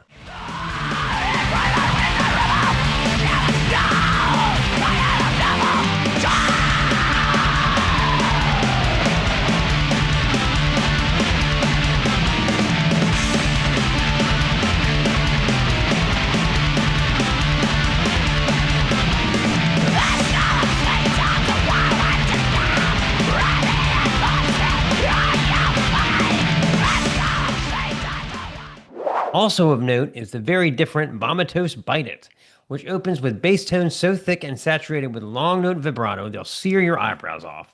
A reporter's voice cuts in, sounding the alarm once again, this time about the controversial G.G. Allin, whose shows were filled with violence, bloodshed, and sexual assault, which, to be fair, sounds like a Tuesday night for that guy. A sexy guitar line shakes its tail feather, meandering and seductively behind MSD's signature caustic retch, which later in the track layers into a bubbling chorus of bile like air escaping a boiling potion of bad intentions. Things escalate. Samples of Allen's actual word rants and threats surface mid-track, and you can feel how much he meant every deranged word. It makes El Duce seem like a matinee.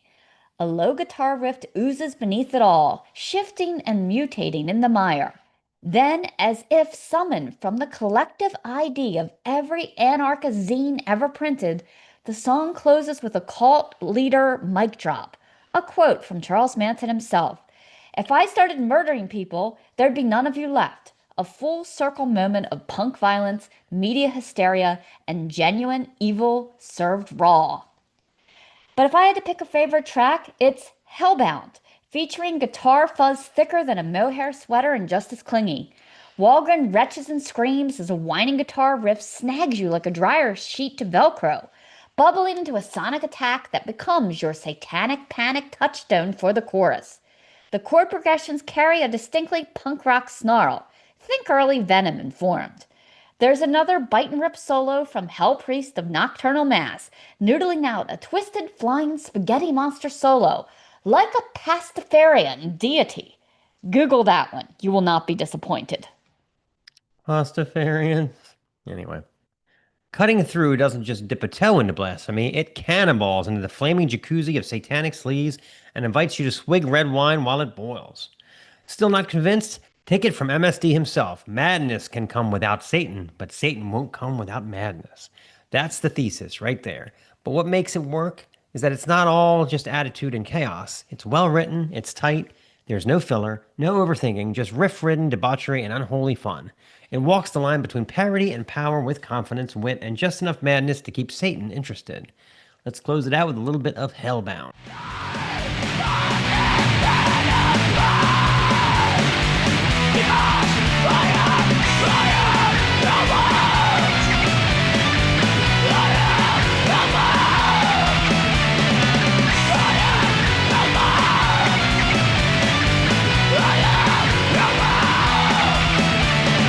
Those who know me, I'm a nobody.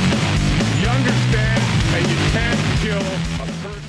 Okay, Sounds of Decay 3 is the new album from Embers of Ouroboros, the Autumnal Decline and Hermetic Maturation. Seems like it all started to get overwhelming around 2016 when I started to have trouble keeping up with all the weird Zather folk albums. Dodsford and Krallis were just prolific enough combined that I was always trying to play catch up but never could. Then the onslaught of one-man black metal bands with amazing knack for quality started coming out of the woodwork, like Asthagol from Exoctrillohum, and of course Damien from Tra completely blew the bell curve at the turn of the new decade with an impossible number of albums to sift through. It's the modern era. Home recording has never been easier and cheaper, and hats off to some of the aforementioned artists for their combination of proclivity and quality. Now thanks to the guru that is Mike J from HGPD Records. Shout out to Mike J. The Westminster, Maryland one-piece madman known as Kyle Sherman, who is currently pumping out quality black metal at a furious pace with not one but two projects. First, Whitechapel, not the deathcore one. His newer project that has already produced 2 full-length albums this year alone. Second, his longer-running band, Embers of Ouroboros, which boasts no less than 10 demos and 2 full-lengths, all released since 2023. The latest of which just dropped, entitled The Autumnal Decline and Hermetic Maturation. Right off the bat, I'll say that while some of the aforementioned artists have been known to dabble with folk or ambient overtones, this album seems to have no such appetites.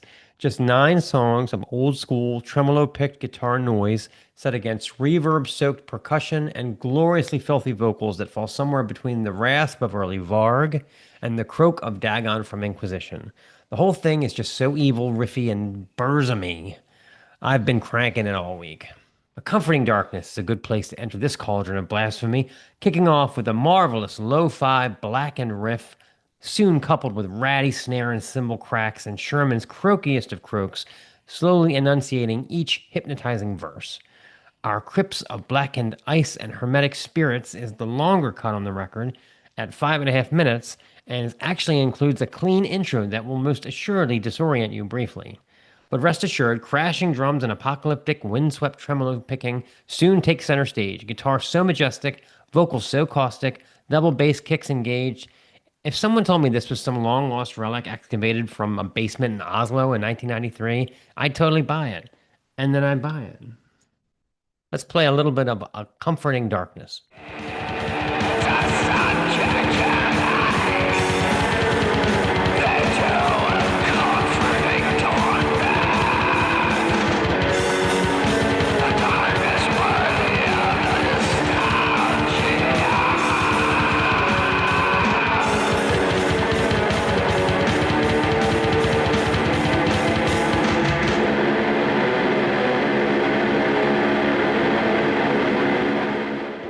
Horrific descent into the endless trenches beyond light weaves an extra layer of sonic scuzz into the drums that sounds like he is running down a street, wiping out wind chimes, and it is a marvelous effect. And it's so lo-fi and yet so enthralling, almost orchestral, the way the riffs flow over corroded brain cells and the percussive variation that young Sherman employs keep every song sounding fresh and original while retaining the consistent 5 inches of muck riff tone. I'm going to go ahead and stop because this is just turning into a fanboy gush of sorts. Good news is there is so much more Embers of Ouroboros. So grab this one and head over to Bandcamp for tons more. God damn it. The kid is so humble, he's got everything set at a name your price. You humble bastard, you. Throw him a few bucks in the spirit of the underground. We have. I'll never catch up with all this music, but it will be fun driving myself crazy trying. At this point, I'm wondering if I'll even make it to his other band, Whitechapel. Let's play a clip. This is Dying Too Slow.